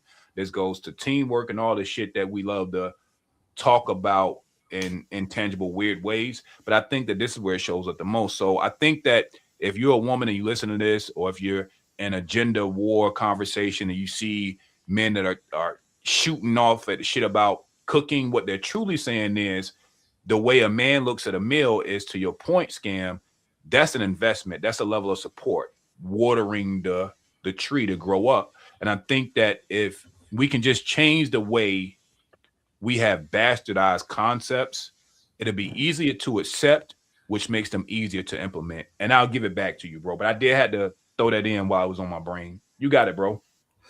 A point you said a few weeks ago, Mm-hmm. and I hijacked it, and it's still in my subconscious mind. Thank God. There's a problem, you and the woman. The natural gender war thing, she is the problem, or her saying you the problem. That's just the natural thing they think, and now we got to fight it out. I'm the man with the lead to provide. You said no. You and your woman, just like I always say, competition, you already lost, both of y'all. Collaboration, y'all win. It's you. You said it's you and your woman against the problem. Together against the problem. That's a fact, bro. That's the bar, bro. Like, and I truly believe that shit to be true, man. And that's beyond, bro. That's beyond the bar. That's something that Strata has taught Scam likely and put in his subconscious mind straight up. Bless, bro. Absolutely. Yeah, man. Get it trademarked. That's solid. Yeah, I hope that helps, man, because it changes the way when you all find contention, how you even look and how you talk about it. Because again, that we hits different than a you when y'all are trying to find a middle ground, when it's like, okay, well, this is what we gonna do. All right, so based on that problem, we can move like this. It's still inclusive. And like you said, the language changes the tone. It changes the intensity of whatever the fuck y'all looking at. And now it becomes a problem that we both inherit to fix versus some shit I'm gonna blame you for later. And it makes it easy to get over, bro. But because you notice, Scam, is when you start thinking like that and talking to people like that, especially the one you love, you start remembering the things that need to stand in front of your brain when everything was peaceful. When it was cool, it was us. We want to go to the movies. When we gonna do this, it can't be a you thing when it becomes a problem. That ain't even logical. That ain't linear. You know what I'm saying?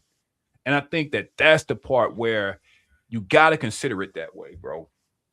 I think practice makes perfect. So like you're saying, like you dating, 4 or 5 different arguments. If you can connect that woman to we against the problem, by argument number 6, she already knows, you know what? We're going to work this out. We against the problem.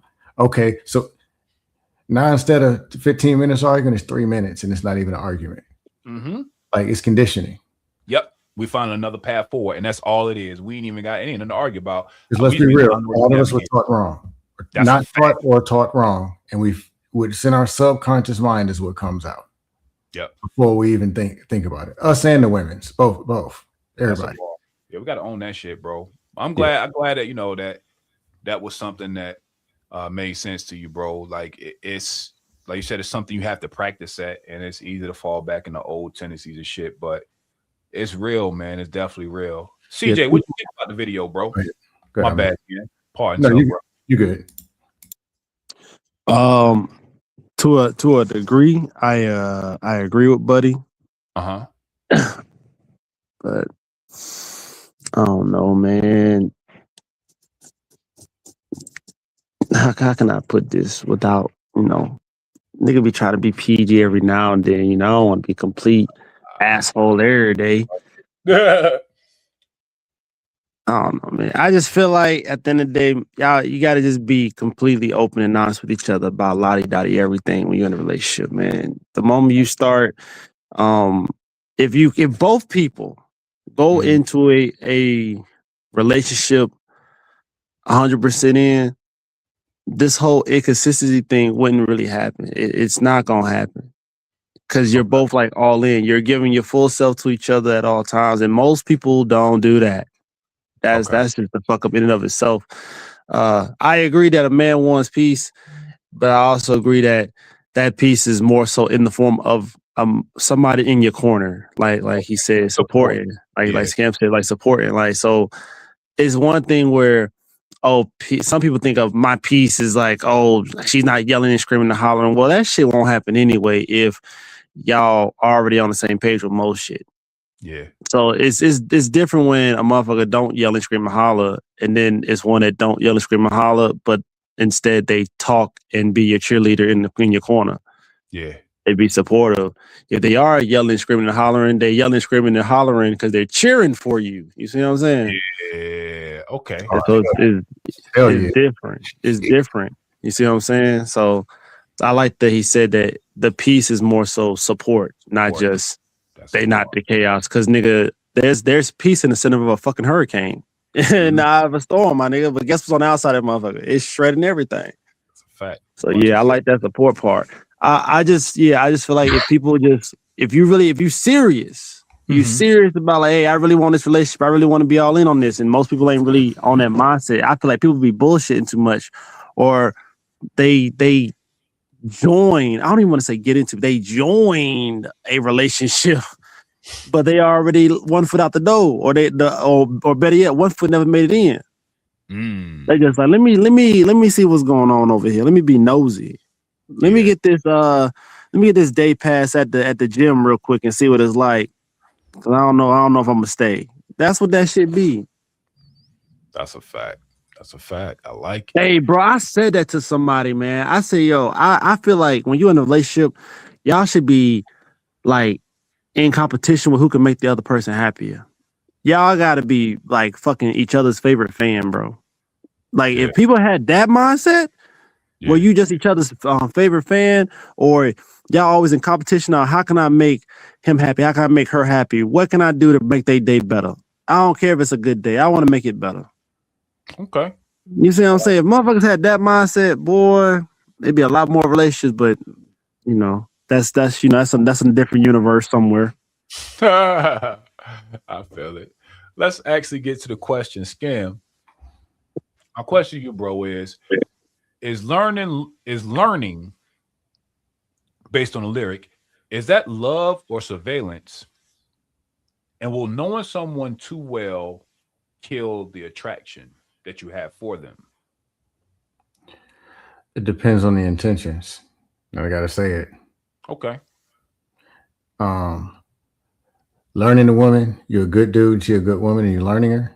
Uh-huh. Now you just make the process easier and more smooth for you to communicate, which is the most important thing. Understanding and communication, active listening. Biggest thing that's tearing people down now. No, that's a positive. That's a great thing. Okay. But it doesn't mean that just because you're learning a woman or learning things that you have good intentions. There are some dudes learning to manipulate. There's a woman reading that script on you. They're gonna hold your hand when you're down, but it's to get something out of you. So the good intentions have to be there. Let's be real. Strippers get married, and people say they hate. And I can't remember it was him or Bino that can't agree with men love hoes. It might have been both of them. I think they both was like, y'all tripping. Because I remember that show. I was like, yep. What about men loving hoes? Yes, they love them. But a lot of hoes know how to do two things. One, be nice to a man. Two, how to cater to him. Now, it might be for their own value and whatever. Right. But a lot of men just don't care. They just want what they want. They just want to feel a certain way at a time. Okay. I see where you're going with this. I'm being extra. I'm sliding off over to the whatever. But bad intentions, not cool. Good intentions on a long term is better. But just learning isn't, as itself the fix. You got to be backed up with good intentions and everything else. I close there. Now I got you to get to address the second part of that question, though. Will knowing someone too well kill your attraction to them, regardless as to attention? Why or why not? Okay, I gotta say this might be weird and out of bounds. Okay, there's stuff about yourself. Let's be real, CJ and Strata. There's something you done did, and you know exactly what it is. That don't nobody know. It's going to the graveyard. 15 feet deep. Damn. You know what it was. Yeah, CJ. Remember that day? Remember that week? Strata, you remember that? Huh? Yeah, all too well. Is it beneficial for the lady or somebody to know all that?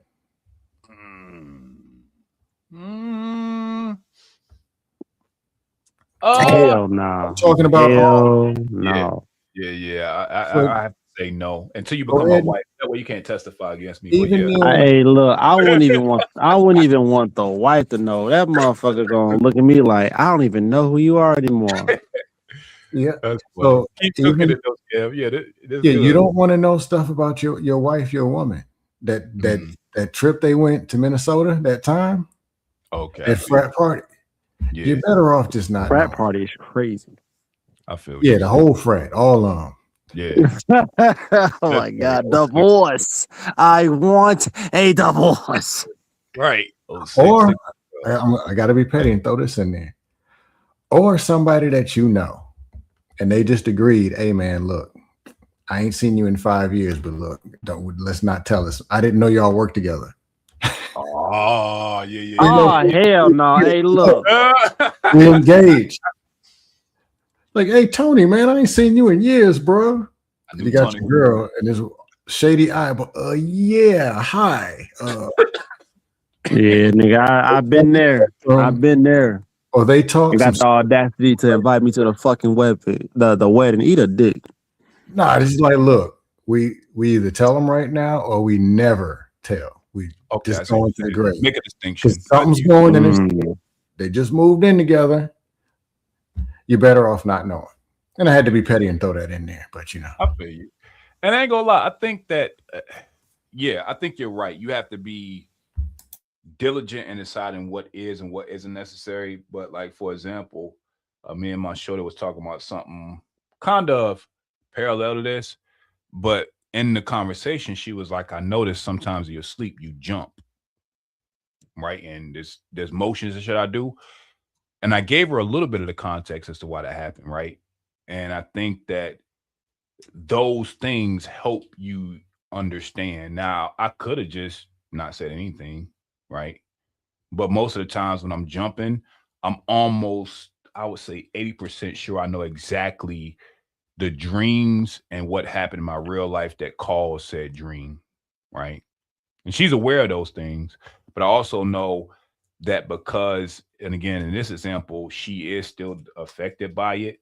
It's something that had to be said. But to your point, though, Scam, I don't think she wants to hear about every sexual escapade I had as to why we got a healthy sex life. She'll need to know the girls. That, you know what I mean? Like, for what? Like, what the fuck? I was on hold. That's why.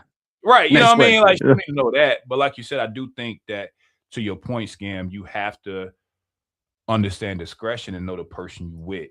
But I think that what you don't want in all of this is to find yourself in a situation to where someone is noticing something with no context at all, because then they'll misunderstand you or misread you, right? So I think it's necessary when the person you with is affected by said thing in the past that's showing up in your present. That's when I think it might be time to be like, okay, give them some context. Maybe not enough to hurt their feelings or no shit, but if it's something that was a part of you that still shows up now in whatever ways, be it bad dreams, habits, whatever you have, I do think it is responsible to give context where needed and sparing details and being considerate, right? But I do understand what you when you said that yeah, some things have to go to the grave until you're my wife. That's just how I think about shit, right? But you got a shovel in your backyard right now. Yeah, it'd be some shit that like, so by the way, the reason why we don't, anyway. So yeah, I agree with you. 1,000% Scam. And I think that knowing what to reveal when is just as important as knowing what never to say and what needs to be said. And I think a lot of people struggle with that because, like you said, the fact that Scam and CJ, think about this. We had these conversations to where and the hyperbole of it would be, I'll do all the sexual things to him and I can talk about this openly, but I'll never tell him about the secret bank account. This is where the shit starts sounding crazy. Mm-hmm. You know what I mean? The things we share and the things we decide to keep and hide, what should and shouldn't be said, but I don't think we lean into the part of it that's super important is, how does said thing that is on my brain that I know that they don't know, how is it affecting them? That has to be the question you ask yourself when you're talking about revelations about things you've done in the past. Is this thing affecting them? Have I moved past it? Is this something I'm still struggling with? Because all that's going to matter with how they deal with you, right? And it might make it a little uncomfortable, but my rule of thumb, Scam, is if whatever happened in the past, good, bad, or indifferent, affects the person I'm with, it goes a little more easier when they have the context to know versus if they don't. That's how I move. I don't know if it's right or wrong, Scam, but that's where I'm at. I'm going to get Scam's opinion on that, and we're going to get CJ in there. Do you think that's a proper way to do it, or you think I'm off? I think people need to know what they need to know, just simply put. And timing is critical. The first date, you tell, hey man, let me tell you what happened 15. Nah, maybe not. I agree with that. But timing and need to know. And then how much they may need to know. They might need to know the whole thing. Right. Just enough to get the context. CJ, do you agree? You think me and Scam on to something, or you think we both off? Nah, I think in y'all case, yeah, man, y'all need to let them know what they need to know and to play it safe and whatnot. But a nigga like me, yeah, you know what's coming. I heard that y'all. Yeah, a nigga like me, nah, man, I threw away the trash bag and the shovel in different states, man. I can't, man. Allegedly. I can't do that. Allegedly. Yeah. I can't, man. I'd rather tell you how fucked up my deployments were than to tell you anything that happened in America. All right. So hell nah. I'm good. I do that. That's a bar. But like you said, you know, it even with the dreams, like it wasn't something I was planning on talking about at all. It's something that came up, but the context helped her understand the other thing we were trying to mine through, which wasn't even us, but just telling her how, like, you know, a lot of things that we think we're over shows up in our subconscious. So people that sleep violently, or, you know, they're not even aware they're doing it, but like, you know, you're kind of aware of the dreams that stick out. We have so many dreams, but anyway, to not get on that tangent, I'll say that again, this was something that she noticed because she was affected by it, which is why she paid attention. Like, yeah, I noticed you kind of you jump in your sleep when and I was like, yeah, that's because of, you know, just enough for her to be like, oh, that kind of makes sense, versus thinking I'm weird. But I see your point, CJ, is some things you just take to the grave and you fuck it. I feel it. I get it. Let it lie, nigga. Let that shit fuck all that. That is funny as shit. Hey, CJ and Strata, at least y'all just stepped up and said, because I can tell from your facial expressions regardless, when I talk about the thing that don't nobody know about you did in 1997. Yeah. Y'all just admitted it, and just versus saying, no, I've never done anything. I'm innocent. Nah, that nigga said that shit, and I was like, the fuck? Hell no. Yeah, like, bro, I don't even talk in extremes like that, Scam, to begin with, bro. I'm not I will never and not always type of guy, because again, life is a little too funny and I've lived it too long to be that extreme.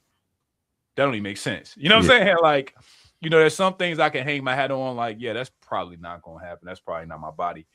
But you know, you live life long enough and you've done and seen some shit, and you kind of like, I can't be that definitive, because all it takes is a moment or the right scenario, wrong place, right time, and shit can go a little different. You know what I'm saying? So I try to stay away from speaking in extremes, Scam. Like, I don't like it. It makes me uncomfortable. You know what I mean? Because I know I ain't being honest. Like, it ain't real. You know what I mean? Like, I can't talk to people like that because it's not genuine, bro. But I hear it a lot. Makes for good clips, I guess. Makes some good clips. You yelling some shit you ain't never did. I would never, I bet. But you know, you live long enough. Sometimes those things become ironically true later. Now, I do want to shift a little bit into the burn of boundaries part of the convo. I do have, like, this is my last video for this evening, right? But I do think that it ties to the question, kinda. But just like before, we get reaction to the video. I'm gonna ask you all a question at the bottom. So we got one more video and two more questions, then we're gonna wrap this thing up for this evening. Let's get to this and get y'all opinion on leaving and self-preservation. Truly hurts the other person because many times people want closure and they don't understand what happened. But ghosting also hurts you, and I'm going to explain it to you. See, a lot of times you don't want to ghost because you don't want to create conflict in the relationship. Ghosting truly hurts the other person because many times people want closure and they don't understand what happened. But ghosting also hurts you, and I'm going to explain it to you.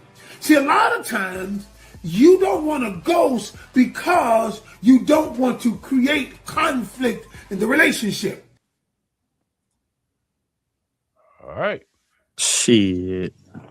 What y'all think? Is bro off? Is he on? Off like a motherfucker. If I feel like this shit dead, I'm gone. Ain't no way. I ain't sending no red flare. I ain't sending no pigeon message. I'm not sending no subliminal message through a third realm sleep method. No, motherfucker, I'm gone. If I left you on red, you know why. Wow. Okay. If I didn't reply back to your morning text message, but then you saw me actively post something on Facebook 13 seconds after you sent that message, you know why. That's okay. That's a take. Scan, what you think? What you think about the video and ghosting? Let's start there. How can I say it? Two things I picked up, which I didn't understand his last part.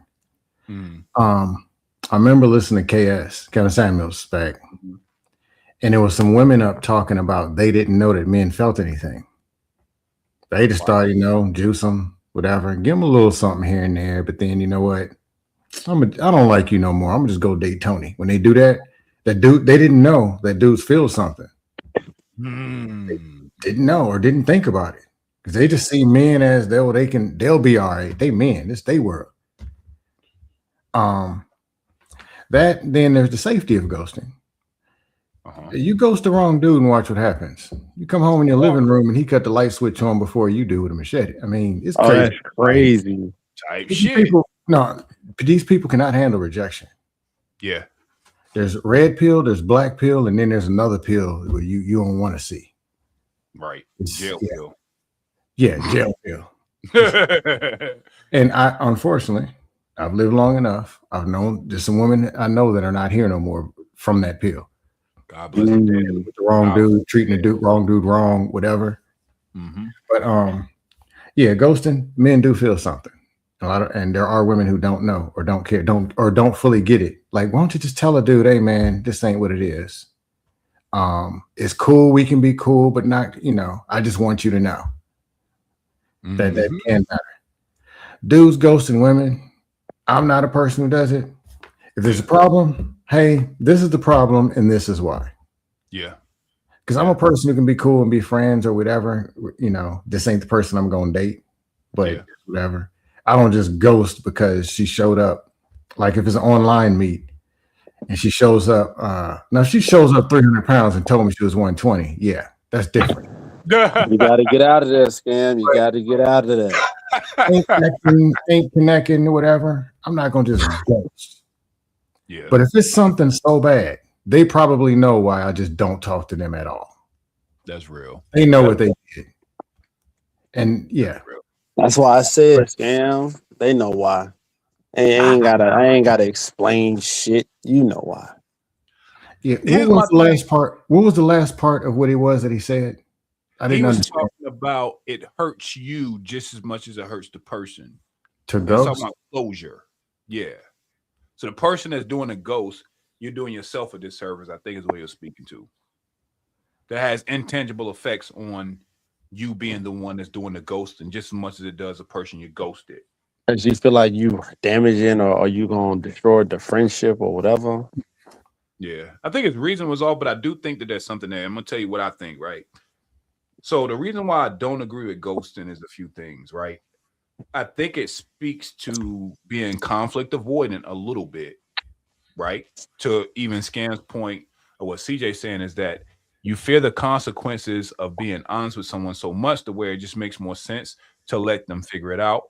And I also think that I'm gonna tell y'all, yo, this is some real shit. So in full transparency, I would say my last few relationships that didn't end well, my marriage included, one thing that I liked about it is I was transparent the whole way through.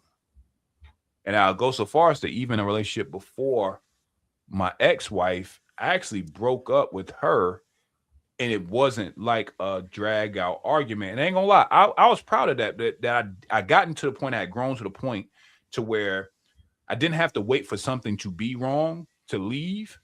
I had my reasons. And again, back to what we said earlier about the financial effort. My effort is at 100%. So once I'm tapped, right? And the thing about me getting tapped is, just like in your car, when that, when you get your car on E, back in the day when you driving and that damn ding, that light comes on, I'm very vocal when my light comes on. Hey, I'm running on fumes. That can be energy, that can be things outside of relationship, but when my gas light comes on, the person I'm with knows. And they also know that, we're hitting that point to where it's hard to keep this together for me. Here's some of the things I think we can do better. Blah, blah, let's chat back in and see if it's better. I've gotten way better at articulating the things that I don't like. And I've even come to the point to where I'd rather deal with a woman that don't agree with me emotionally, but understand what I'm saying, and have her cry and try to stop me from leaving versus her coming home from work and I'm not there no more. Because I think that what we find is the things we leave in the gray, people will remix and interpret in unhealthy ass ways. And again, they might not like it. So I'm not saying that there's an easy way to break up with anybody, but I do think that what I found is the relationships where I was a little bit more transparent about why the breakup happened while it was happening, that later the reconciliation, whether I'm there with them to go through their reconciliation or not, it's easier for them to accept, and they become better by changing when they do that shit. So if I could tell you, listen, we've been together for this amount of time, I'm starting to notice that you have a jealousy issue. Let's say it's jealousy, right? Your jealousy is now bleeding onto me to where I'm second guessing what I'm doing. My cordial self has disappeared because you have a fear that I'm gonna cheat on you for something I didn't do, right? And this is something I can't see my way through. Now, let's get some ways to get around this shit. But as of now, the way it stands, this is frustrating as fuck. I can't keep doing it this way. You feel me? Like, if that's the convo, we got to have that convo. But what I'm not going to do is act like it don't exist and let you figure it the fuck out. Now, I think if I was just casually fucking with somebody, I don't know if I have that same level of care. But again, I'm just a transparent nigga. So even the women I was casual with when I was single, they knew that too.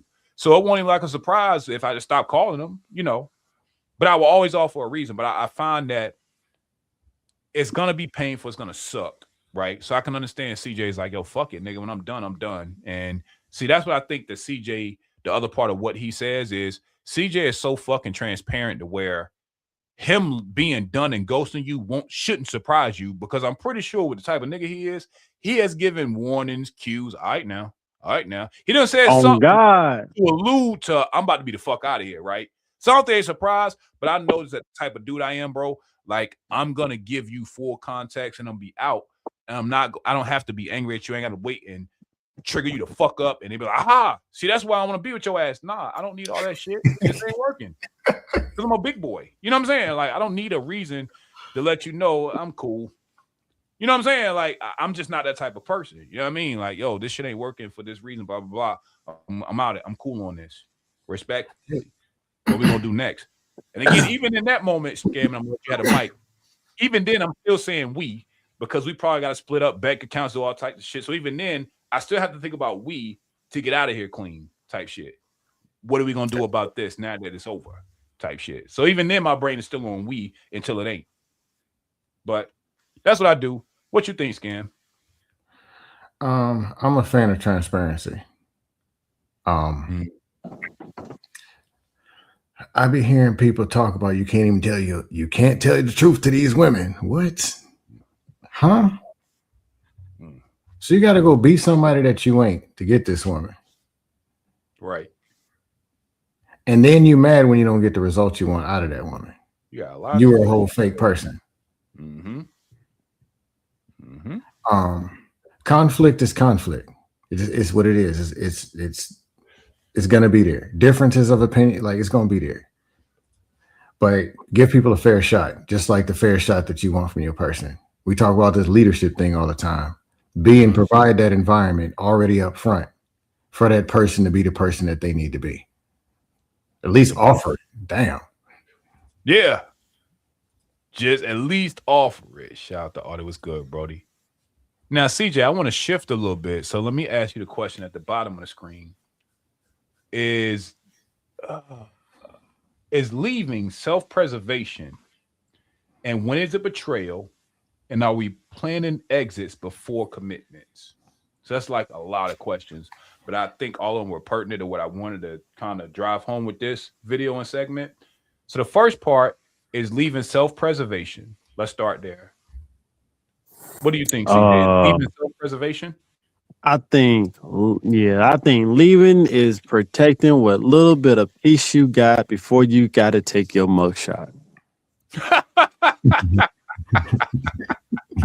That's what that shit is, bro. That's funny. That's funny. Because you know, yet again, I'm trying to be PG in here. Without a motherfucker like me ain't trying to go to jail because you done pissed me off 13 too many times. Now I come in this motherfucker me. Yeah. 30 days later, ain't shit changed about me. But if you done became 3 different type of yous, bitch, we got a problem.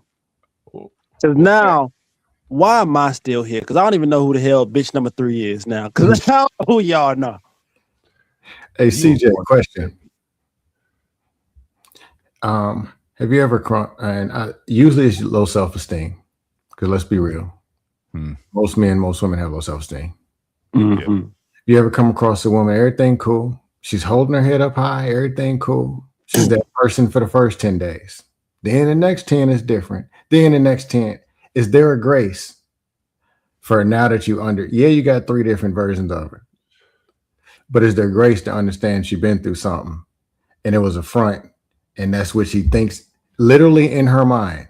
Either she thinks she got to be this way, she ain't comfortable because the last dude Ubered her back to the streets or whatever.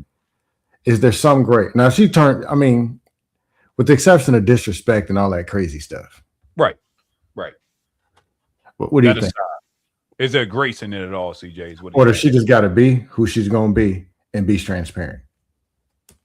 Yeah, option 2. Shit, you got me fucked up. Like, hey, at the end of the day, hey, listen, I like, man, y'all don't understand. Part of the shit that my dad taught me, the military taught me, being in a special force unit, niggas, they train you to pay attention to humans. Oh, like you their was fucking math problems. You were SR? Yeah, 18 Bravo. Oh, damn. So they make you learn to pay attention to human behavior to the point it becomes autopilot. It's been autopilot for years now.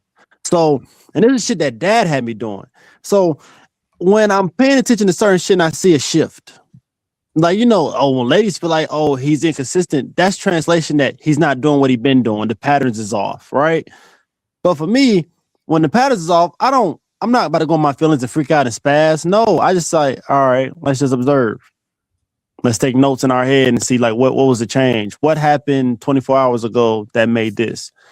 And odds are nothing. They just now showing you more who they really are. Hey, I'm going to say this, then we'll leave it alone. A friend of mine, I was about 22, 23. He a year younger than me. One of my best friends. He was on some shady stuff, though. With the women's. Me, I was a clown who couldn't figure it out because I was a late bloomer. So I can get them, just couldn't keep them. I didn't know nothing. I just started because I'm in college at the time, and nerdy women like me. And they like a lot of them don't like somebody like him. And I'm like, you know what? There's certain women that I can get that you can't. Let's just be real. And he's like, I know there's certain women you can get that I can't. And he was like, Scam, I can get more women that you think that you can get because I can pretend to be you long enough to get what it is that I want. Damn. Crazy work. Crazy Damn. work. I knew he was telling the truth because he knows me. He was a very emotional, intelligent person. Uh-huh. So he could go out and be me for 6 weeks. That's cold. And he's trying to get the booty in 4. That's cold. That's the reason I kind of have some grace. Uh-huh. Now, CJ, you can do what you do, but I'm just Yeah, no, fuck all that shit because I know me. I'm gonna say something quick, early. It's not no. Like, once I see the change, I probably give it like the end of that day, or maybe the next day. It's not long at all before I say something. Now, what's going on? What changed? What happened? Death in the family? You sick? You speaking to her like I'm gonna ask questions because why we different now? You know what I'm saying? So if the shit be the typical nothing, this is just me. All right, cool. Well, wherever you were 2 days ago, I like that version, but I guess that was the fake version, and now I'm getting the real version. I don't fuck with that one. But then I try to see if I can. If it's not too crazy, I try to see. Let me just see what this version is. If this is the real version. But then the motherfucker become a third person. I'm out. No. All right, you wasted. I gave you a 30-day notice. You fucked it up in 18. No, I'm out. All right, so let's deal with the second part of the question, right? So now, do you think leaving can ever be betrayal? Nah, I think leaving to me. So to have betrayal, there had to be an initial agreement. Okay. So that's the only way betrayal can really happen, when there's an initial agreement. So let's say y'all got married, y'all plan on going through the whole shebang. Uh-huh. And because you were a new draft pick, NBA all-star, and she just married your goofy ass, and now she divorcing you 30 days later, she get half. Nigga, that's betrayal like a motherfucker. She won't stay in. Okay. You see what I'm saying? So that's betrayal. That when whatever you had planned, set in motion that y'all both agreed on, and then they reneged like a motherfucker. That's betrayal. I don't think you just like me saying like, hey, yeah, I'm done. Like this is too much going on. I'm not dealing with 3 motherfuckers in one, and I ain't with that. I'm out. That's not betrayal. Okay. Now let's deal with the last part of the question before we get to scam, because it has to go through this same exercise. Are we planning exits before commitments? Oh. Are we planning exits before commitments? Not me. I don't plan the exit. The exit happens on site, so ain't no planning. My focus is learning the person to see, like, I pick your brain. I ask the same. I ask pretty much this. I got like my own little algorithm of questions that I ask to try to like see like where your mind is, not just for today, but before 10 years later type shit. Like, I just want to understand you. That way I can understand like is who you truly are, how you truly think, how you truly carry yourself on a normal day basis. Does that fit in my life? Okay. And if it does, then we continue this conversation. Or we continue this whole thing we got going on and see where it takes us. But if I hear like too many, no, what the fuck, that ain't it, I'm out. I already got a fucking tight ass curriculum, not tight ass like what I want to call it, standards, I guess you could say, that a woman has to have or not have for us to even have those conversations. Then when we get there, I gotta now pick your brain and see where we go. So that's why niggas single now. Now I gotta get you to remix this question. Think outside of yourself in the earth. Okay. Planning exits before commitments. I would say I don't really think men do that. Okay. I can't. I'm really trying to. I mean, my male circle is small, but I don't really hear or I can't even think of a time frame where a man did that unless he was dating some old bitch and he was just trying to get the inheritance or some shit. Like, I can't think of the man doing an exit strategy, but I think it's very common and damn near normal that ladies do that. They have like a plan B just in case the relationship don't work out. And that's that plan. Like I told you earlier, that plan is already in motion by the time the relationship starts. Okay. It's already there. Even when they get married, the plan, by the time they get married, the exit strategy already existed by the time they got married. It was already there before the marriage, before the kids. It's just they done, who knows how much they done got saved up, How many times the plan had to shift a little bit because now you got a kid. Oh, now I got to add the kid to my plan. Oh, now we done moved to Georgia. Now I got to add, oh, well, what's out here in Georgia? If I got an exit plan, do I got family out here? Can I afford to be out here? Do I got to go back home to wherever I was originally from? You see what I'm saying? So the plans already existed. It just gets adjusted or shifted based off of whatever's going on at the time of the relationship. Okay. I like it. I like it. Scam, your turn. Your turn in the hot seat, bro. Let's start the first part. Is leaving self-preservation? Let's start there. Leaving is self-preservation to a batch of people, as well as to a relationship that may not be working. I'll say it this way. When a man or a woman finds a person they really want, really, really want, they'll do anything to be with that person. And they don't want it to fall apart. When things ain't rocking, most people in America, first world country, we feel safer by ourselves. That's what we know. We live in a world, and I hate to put it this way, though it's other garbage in why. Single is comfortable. That's our default. That's what it's become in this world. Damn. But the other part, I would like to accept a plea deal. Here's the deal. In my younger years, Get that mugshot. here's the thing. I did play fair. Here's the thing. I got red pill raised a couple times, and like I said in the chat, I used to be the dude who can get these women, get them, and he couldn't keep them. So once I got mad, I went to this play. I got 3 different numbers. By the end of the week, my phone empty. I just didn't know. I know how to get them, retract them. Then it's like I ain't have enough to get to boyfriend relationship. And the reason I ain't married is I knew how to get to boyfriend relationship, like love. I just couldn't get all the way to married. Yeah. I stopped here. And I don't have a bunch of negative, horrible, I've talked to people before. But it was time, red pill raging or whatever it was. You know what? I'm just trying to knock something down. Or this one, I just want to knock down. Now, in my fairness, in planning the exit before the entry, I let them know up front. Yeah, I agree with that. Hey, at the time, look, you got children.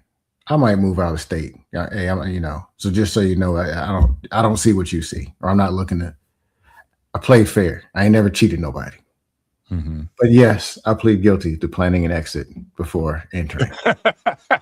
It said guilty as charged. Yes. That man said he did that. Everything was cool. Right. They knew. There was a couple of them caught feelings, oh, but why? Of course, you got to go for that. Here's the thing. I didn't just disappear. I would talk. Hey, we discussed this. Yeah, it's cool. I'm still around. I ain't just going to Uber you back to the, but I played fair so they know what to expect. I like that. But yes, I did. It was me. All right, let's get to part 2 of this. And when is leaving betrayal? When is it betrayal? Leaving is betrayal. When you knew you was out of here 5 months ago, you knew. Because unless it's betrayal to betrayal, which still 2 wrongs don't make it right. Right. If it's survival, but okay, women usually plan the exit. That is a fact. That's what I agree with. If they can. Yeah. They will already. Some of them even have the next dude they're going to talk to already lined up. But they saving money, they're doing whatever, and then they make that slide. But if it's because he betrayed the relationship anyway, and now, I get it. But betrayal is having this dude thinking, yeah, we're going to get engaged. She's going to cook, clean. She's going, yep, and then all of a sudden, she just gone. Or him telling her everything cool. He's telling her, yeah. And now it's ring and commitment time. And he just makes a little slide on to the left. Okay. But you knew you was out 3 months ago. Yeah, I see what you're saying. Come on, man. Just, or at least ease it down to friendship or something. But don't be stringing the people along because you like that. How to say it? When they believe in you and think it's something, they give you this type of service. And you want this. But you're really down here and just sliding on over. Come on. That's just something. So the intention speaks to whether it's betrayal or not for you. Yeah. I can see that. Now let's deal with this last part. As a whole, are we planning exits before commitments as a people? I don't. Overall, most people aren't planning anything. They're just living. Damn. I wasn't expecting that. Let's be Take. real. I like it. I wasn't expecting you to say that. Yeah, starting with the refrigerator. It doesn't show that they're planning to be here past 57. Damn. Or what they're doing and whatever. And there's a lot of other stuff going on with it. But most people aren't planning anything. Then there's people who think they're planning and they don't know that they're not. They're just going in the wrong direction. I've been there. I thought that doing this is supposed to get this, and then you find out I was wrong. But during that time, you couldn't tell me nothing. I was right. Okay. Yeah, that makes sense. People ain't planning shit. I like it. But there are some people, planning exits. Yes. Okay. There are some. Yeah. Jalen, what's up with it? Jalen's one of them. Right. My little toddler has come out to play. Jalen. Can y'all hear me? Yeah, we can hear you. What's up, young buck? What's up, old people? Crazy word. Oh, ageism is crazy. So, Jalen, I'm gonna ask you the same question I just asked the fellas. We're talking about the whole premise of the show is from the Snoop Dogg lyric. She could be learning a man, earning a man, and at the same time burning a man. So we had the burning a man part pause. And so my question, Jalen, is leaving someone self-preservation? Let's start there. You think that's self-preservation? If they're harming you. Okay. Yeah. Do you think when people are leaving, the majority of the leave is self-preservation? No. Okay. What do you think it is? They don't want to actually fight for their relationship. Oh, shit. Oh, interesting. Huh. Hey, What makes you get there? Oh, go ahead. I believe being okay. Before I say this, Uh-huh. I always like to say, I am merely 26. Okay. Okay. Don't take what I say as Bible. Don't use it in your everyday life because results may vary. All right. That's funny. I don't need nobody hit me up talking about you should do this. I didn't tell you to do shit. Okay. I said how I feel. And I left it at that. All right. Anyway, I feel like people are lazy, and when it comes to a long-term relationship, that's the most effort a lot of people have ever put in a connection in their life.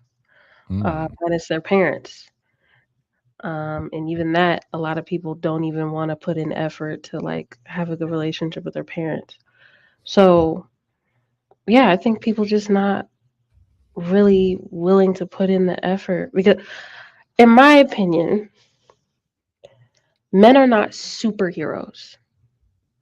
Okay. In my opinion, men are not here to save me from whatever circumstances I'm dealing with in my life or how I feel internally about my insecurities. Because men have their own shit that they're dealing with, and it's two people who have shit that they're dealing with that are coming together. It's not him saving you. So, in believing that, there will be times where you have to fight for the relationship because he doesn't have it in him. He's depleted, he's stretched thin, and it could be the same thing for a woman. She's depleted, she's stretched thin, and you may have to put in more effort than that person at that time. And I feel like that's the breaking point where people are like, oh no, I'm out. This is not what I signed up for. They leave right when they should. That's a 2-ounce bar of gold. I had to cam up and tell you that. That was. Oh, thank you. Again, I'm 26. Okay. 26. Do not use anything. Nothing. Okay. Don't use nothing. This is purely guesstimation. That was a solid. That bar was no joke. That's a fact. I had to cam up and show you my eyeballs and say that. Let them know it's real. Thank you. Appreciate it. That was a bar. Yeah. They leave when they. um, I like that. That's hard. No, That's real hard. talk. Yeah, being depleted, you on one, hanging by a thread, and you need the other person to do all the fighting for the relationship. That is true. That happens. Mm-hmm. yeah, because people are not used to like being in something till death. Like till death is like a long time, unless you die early, then rest in peace. But Yeah. most of us, we have a good 70 years, and then like let's say you start a relationship with somebody in like my age, 26. I'm gonna be 70 one day. What do you mean we're not gonna go through shit? We're gonna be 70. We're gonna be 70. Well, of Oh, course, shit. I'm gonna hate you at some point. Of course, I'm gonna be like, oh my God, he's been so sweet to me today, but fuck this. I hate seeing him every goddamn day. I've seen him all week. I really just want to be by myself. Like, we gonna be together till death. So when men say genuinely that like happiness is fleeting, I agree. However, I think peace brings happiness, which is why peace at an equilibrium should be a priority. Anyway, Mhm. Okay. I there like will it. be hard times, Mm-hmm. and people don't know how to get through those hard times unless it means they have to leave. That's probably the easiest choice to them is to leave. Mm. Not understanding that that's a really big gamble because you're gambling by saying, you're not good enough for me. I think I could find somebody better than you. And that's usually not the truth. You usually end up with somebody you got to settle for. Some bar. Scam, what you got? No, I was just gonna say, she answered the question I was gonna ask her. With the same point, I just wanted to hear it from a younger person. Is the default that you think of safety being by yourself, or is the default with some man? Me, And for most people that you know, what you see. oh, so you want me to be general about it? Yeah. And what you see, kind of. I think with women, they think a man most. Which is why I said in the beginning, a man is not coming into your life to save you. That's not his job. Your job is to save yourself and heal and grow to be better for him. And he's supposed to reciprocate that and be better for you. He cannot save you from yourself. You're not a child. He can't save you. And I feel like a lot of women get duped by that trope that these men are superheroes and he's coming to save you. It's not. It's not true. I haven't even like I could blame my daddy issues on this because I haven't even my dad wasn't a good representation of like being a superhero dad. He was never that. Yeah. So this has been my equilibrium for my whole life. Like I understood pretty early, ain't no man. It's not guaranteed a man will be there forever unless you're willing to fight when he's not willing to. That's a bar. Let's tackle the Wait, so question she at had the a bottom of the question. screen, Jalen. Yeah, I was about to Yeah. say. So our question is: so instead of giving up easily, what should we do? Should we chase and fight a one-sided battle? And the second part is, if so, how long? This is under the guise that you're not being disrespected, abused, things like that, right? So this Yes. is a regular ass relationship. Mm-hmm. If it's worth it, I don't think I think you should fight. Okay. Because again, you're dealing with another human. Whatever they are going through that is outside of you, if you're doing nothing to them and it's just outside factors where they are just done, I think it's a willing relationship to fight for because it's not a permanent circumstance, if that makes sense. Now, Gotcha. time frame, that's the funny part about life. You could put time frames on everything, and guess what? God has a sense of humor. It like there's no set time. That's a bar. Unfortunately, there's no set time.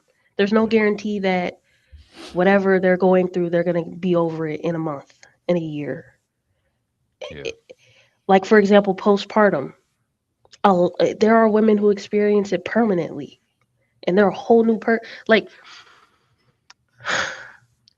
Yeah. when women give birth and they have a child, they become a whole new person. They have experienced the growth of life inside of their body, and that life is depleting them because she's nourishing herself to nourish that baby. So once you give birth and you go through that whole process, what makes you think she's going to be able to go back to the woman she used to be after experiencing something like that? Damn. Growing life and giving another human life. So I understand why there are a lot of women who say, I'm changed, and postpartum is a part of that change. So there's no time frame on postpartum, right? Yeah. We could use that example to anything else. Death in the family, long work hour. There's no time frame of when this person will feel like themselves again. Do you love them enough to see it through?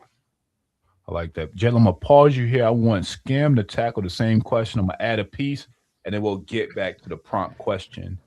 Do you agree with Jalen's response to the question? So instead of giving up easily, what should we do? And should we chase and fight a one-sided battle? And what's the time frame? What's your response to that, Scam? Kind of agree with Jalen, but I'll just say it in this picture. Instead of giving up easily, what should we do? Fight. Question is, if you want to be there.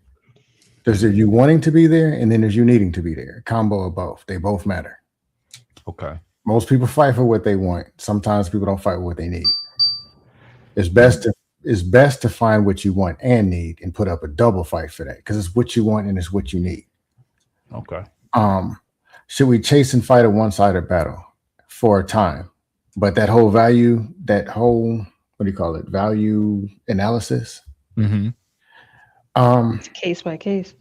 Yeah. Case by case, and it's a lot of things going on. Yeah. I will not advise a woman to do the fighting for a man who won't fight. The answer is no. In that case, either he doesn't want something, or he might be wanting to need it, or he's a man with no fight. That's dangerous. A man chilling on the couch letting you do the fighting, we got a problem, especially if you got kids. Uh-oh. It's not a I consider that like being that's- taken advantage of. I consider that part of the disrespect abuse column. Yeah. I've seen this. Don't even like speaking to it, but I've seen it. The man thinks, and I've seen also the misleading things of how these men get there. Yeah. You got a job, the roof is billed, the roof is there, and the bills is paid. Now you can sit back. A lot of men and women aren't taught how to do the fighting. Sometimes the man fighting, he's thinking he's doing everything. I'm working hard.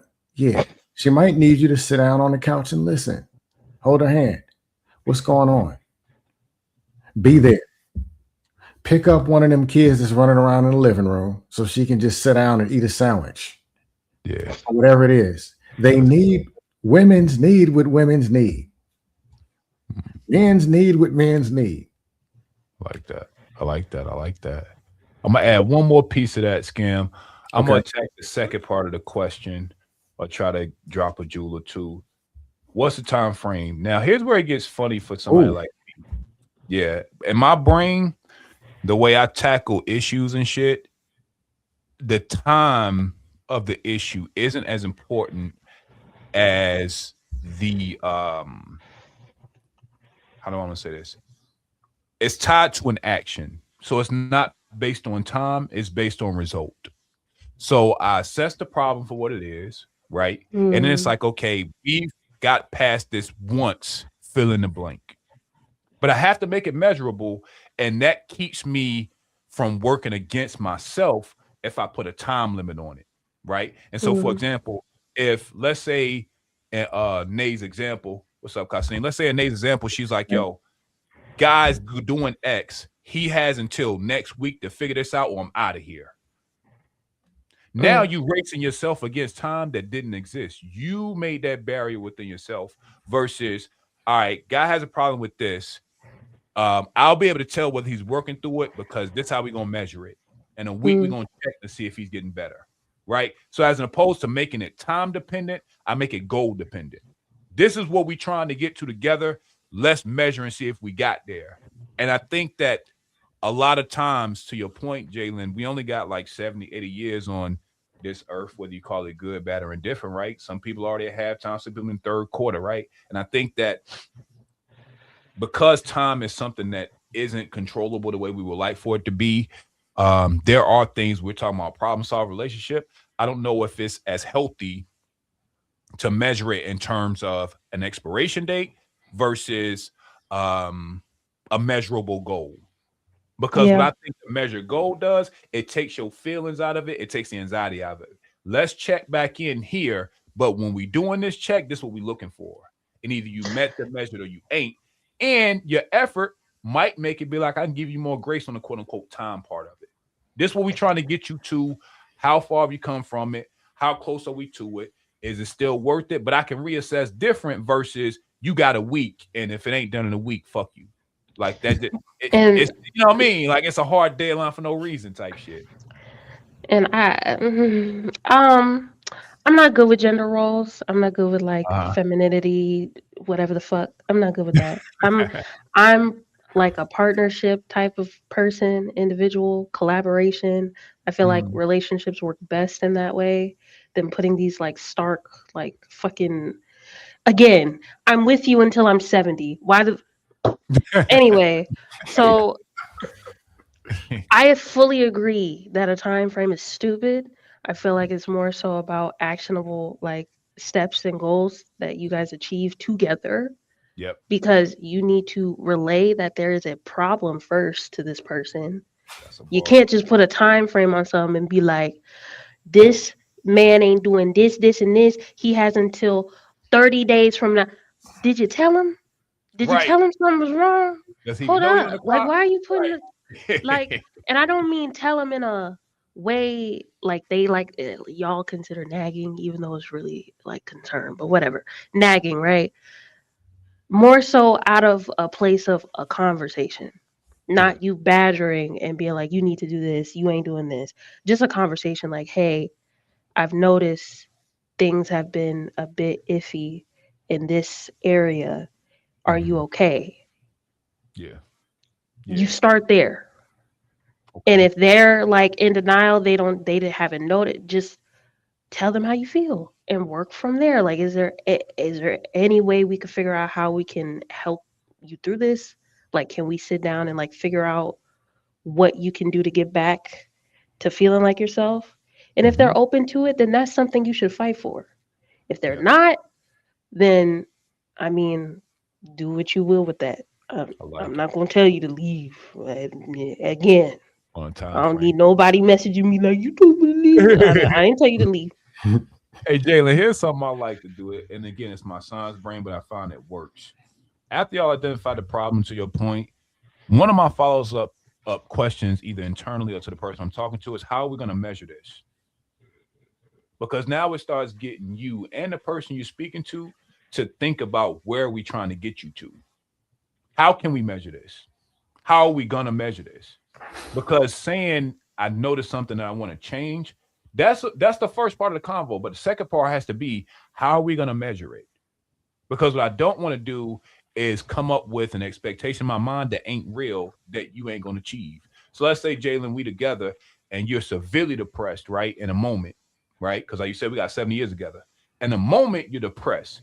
And you might be like, all right, if I can get to the point to where I can go a day without crying, that's progress to me. Now, because I know that we agreed that, we just got to get these tears and stuff right now. Now, my expectation is realistic because it's based on something we agreed on versus me saying, God damn, it's been 3 days, Jay, why the fuck you still crying, my nigga? Like, we talked about this already. But if I know that we agreed that this is how we're going to measure my progress, now it becomes something that's attainable. And it's a lot easier to reassess when we know we ain't there together or we are there together, but we got to make it real in a way that works for both of us, not just a way that sounds right, but a way that is right. And again, I think that to me is a better replacement for time when we're talking about goals and relationships is how can we measure this shit and what results are we after? Then let's assess versus here's an expiration date on said problem. And if it ain't fixed by then, we're fucked. Because then disappointment sets in, right? Now we're dealing with all of these things that we put upon ourselves based on a fake timeline. That's my thoughts. That's my thoughts on that part. I agree. It makes more sense that way to me. Now, Jalen, you ain't off the hook yet because you still got 2 more parts of this question I need you to answer. When is leaving betrayal? When is leaving betrayal?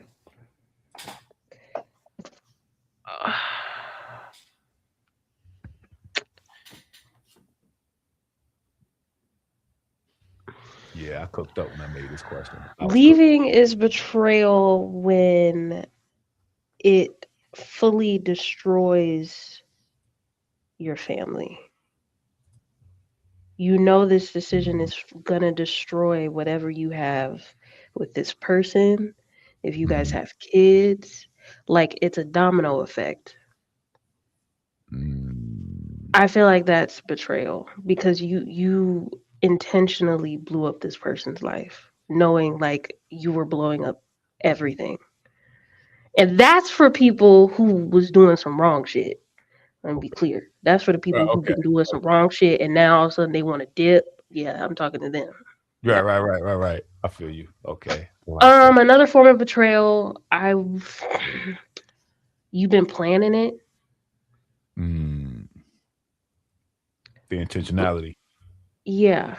Like you've been like fully planning this out for a minute instead of trying to work through the problems and leaving being your last option. You made it your first option because you've been planning it this whole time. And you already were basically assuming that this person wasn't going to change without actually giving them time to change. And that's another example. That's hard. Now, the last part of the question, are we planning exits to relationships before commitments? Yes, but I feel like it's necessary. Ooh, what? All right, you gotta explain that to me. What do you mean it's necessary? Well, I'm talking about marriage. I feel like prenups, post-nups, definitely necessary if you have things that you aren't willing to lose. You think that's planning an exit? Yeah. You're literally saying if we divorce, these are the financial rules of how we're going to have our assets divided. If we divorce, this is what even you could add like certain, I forget what they're called, but additives to this decree to adding like certain clauses, like a cheating clause, abuse clause, like, so yeah, you're literally like, it just because I need to dip, let me just like sign this contract with me. Like that's basically what it is. Okay. I like you got through all 3 questions. And now this is my messy question for the show. This is the last question for the night before the wrap up. So y'all know, again, this whole premise was built off of a conversation with the homie Bino. And again, in my mind, I'm like, damn, that sounds like the Snoop Dogg bar. You never know. She could be learning a man, earning a man, and at the same time burning a man. So my last messy question is this lyric judged differently if the genders are reversed? Is this lyric judged differently if the genders are reversed? So replace she with he. You never know. He could be learning a woman, earning a woman, and at the same time burning a woman. Do we look at it differently? I'm a person who says society doesn't exist in either of these courtrooms. There's this fictional standard of men got to be like this or women got to. I say that those judges don't exist. Okay. The individuals see what they see, and then all these people doing the judge, and they doing the same damn thing. Let's be real. Or they falling victim of the same thing and don't want to tell nobody. I like it. I like it. I like it. Yeah, that was you laid that up real easy. You kind of messed up my messy question, but I like the answer. Jalen, what you think? Yeah, I'm messier than you are. Question. Yeah. He could be learning a woman, earning a woman, at the same time burning a woman. Yeah, it's judged differently. In what ways? In ways that men be thinking they don't be doing shit wrong. Tell me more. You could definitely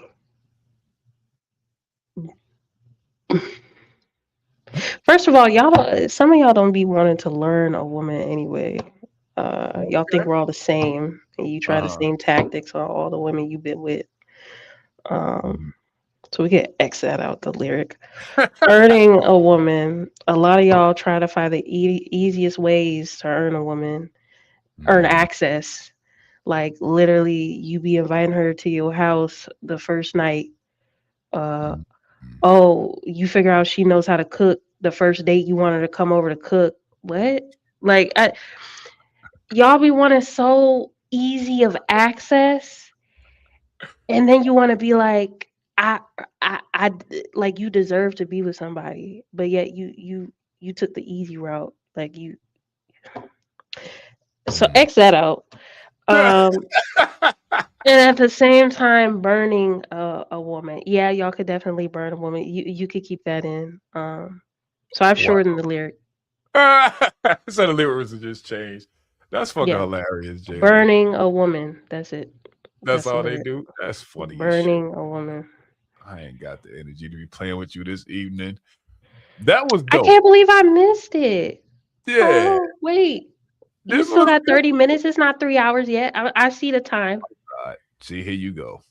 No, we got to this shit real quick. Like we was chopping it. Yo, we was cooking earlier this morning. Let's see if there's another question I asked earlier. I think you would be great to answer. Let me see before I go to that. Nah, because we kind of went through earning, learning, and burning. Like this ain't gonna lie, Jalen. This was supposed to really just be a hour and a half show. I'm like, man, we about to breathe through this shit because we was on cylinders. So yeah, I'm in my happy place now, man, because we got some good stuff to clip up.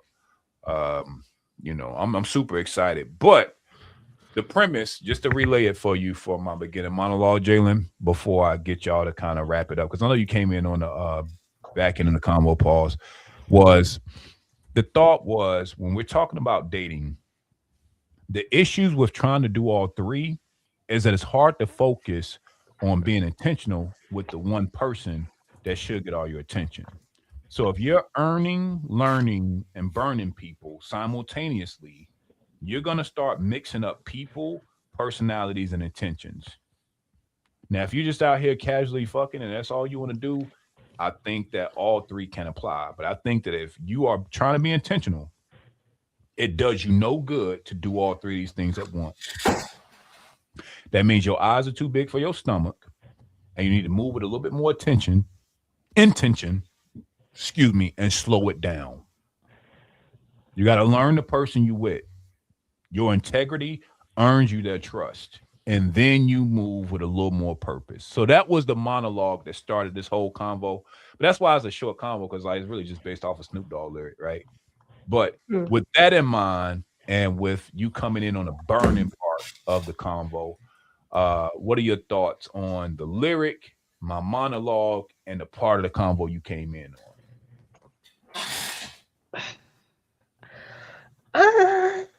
I like what's considered burning, like just leaving. Betrayal, right?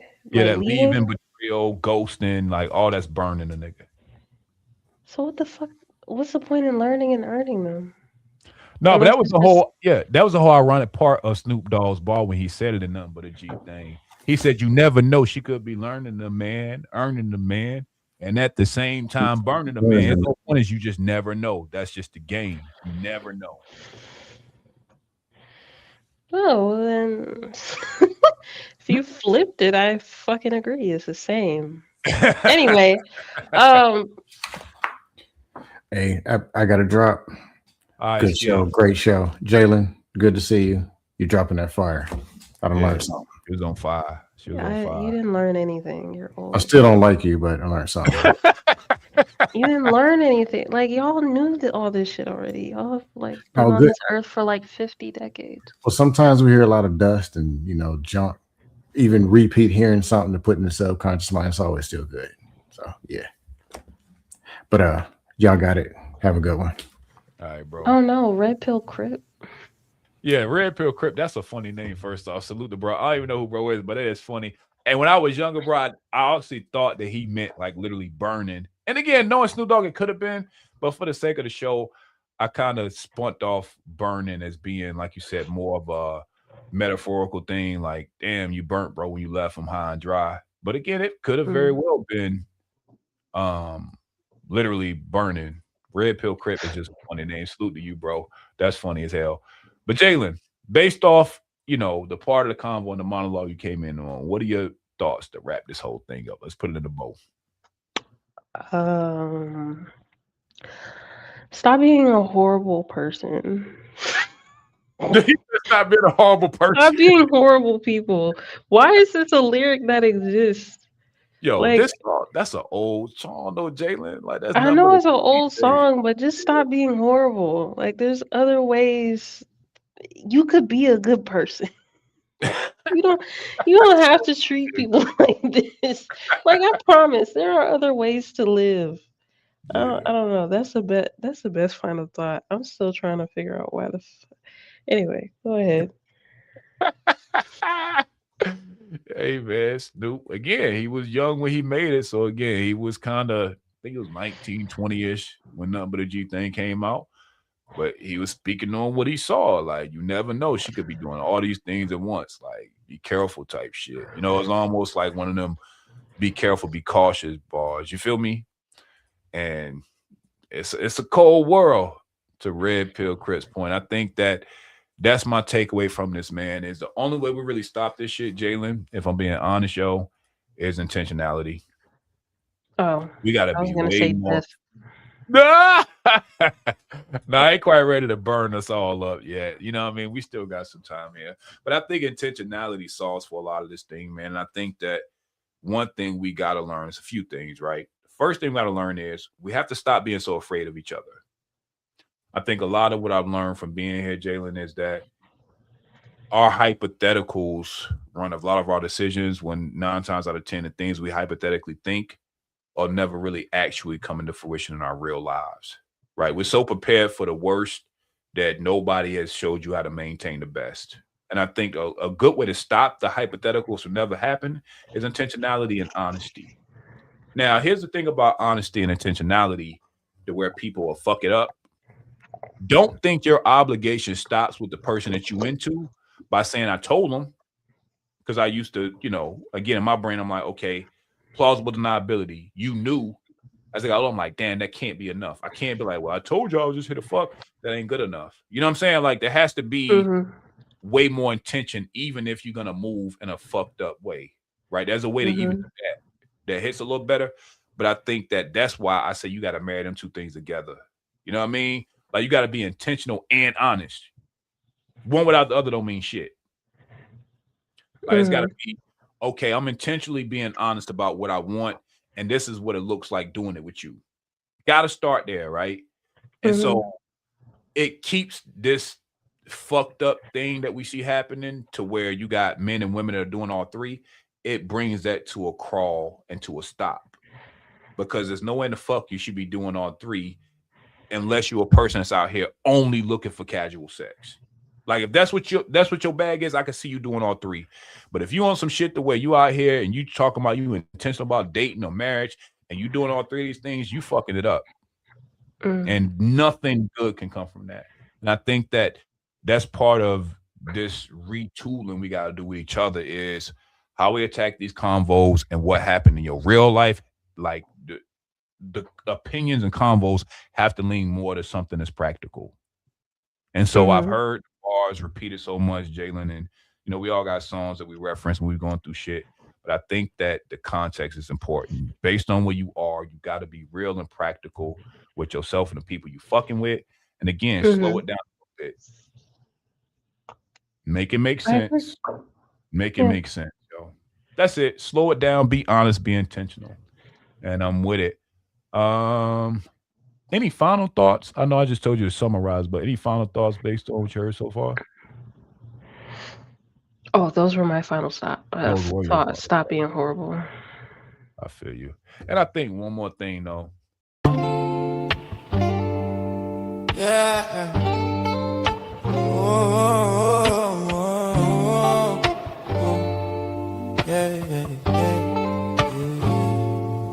On behalf of SPS, thank you for joining us and be blessed. We hope you left with more if you came in with less. Turn on the notifications now so you can see what's next. Tune in next time, the panel and topics gonna be crazy. Can we all come to a conclusion if we try? Yeah, maybe. We the ones with angles that the others can't see. We the channel that you need to check out every week. It's the SP, that's part of SP, that's part of SP, that's part of. We like to thank you. SP, that's part of SP, that's part of SP, that's part of. Till the next time, we pray you be safe and tune in, like, share, and sub. Tell a partner gon' tune in and we out. Yeah.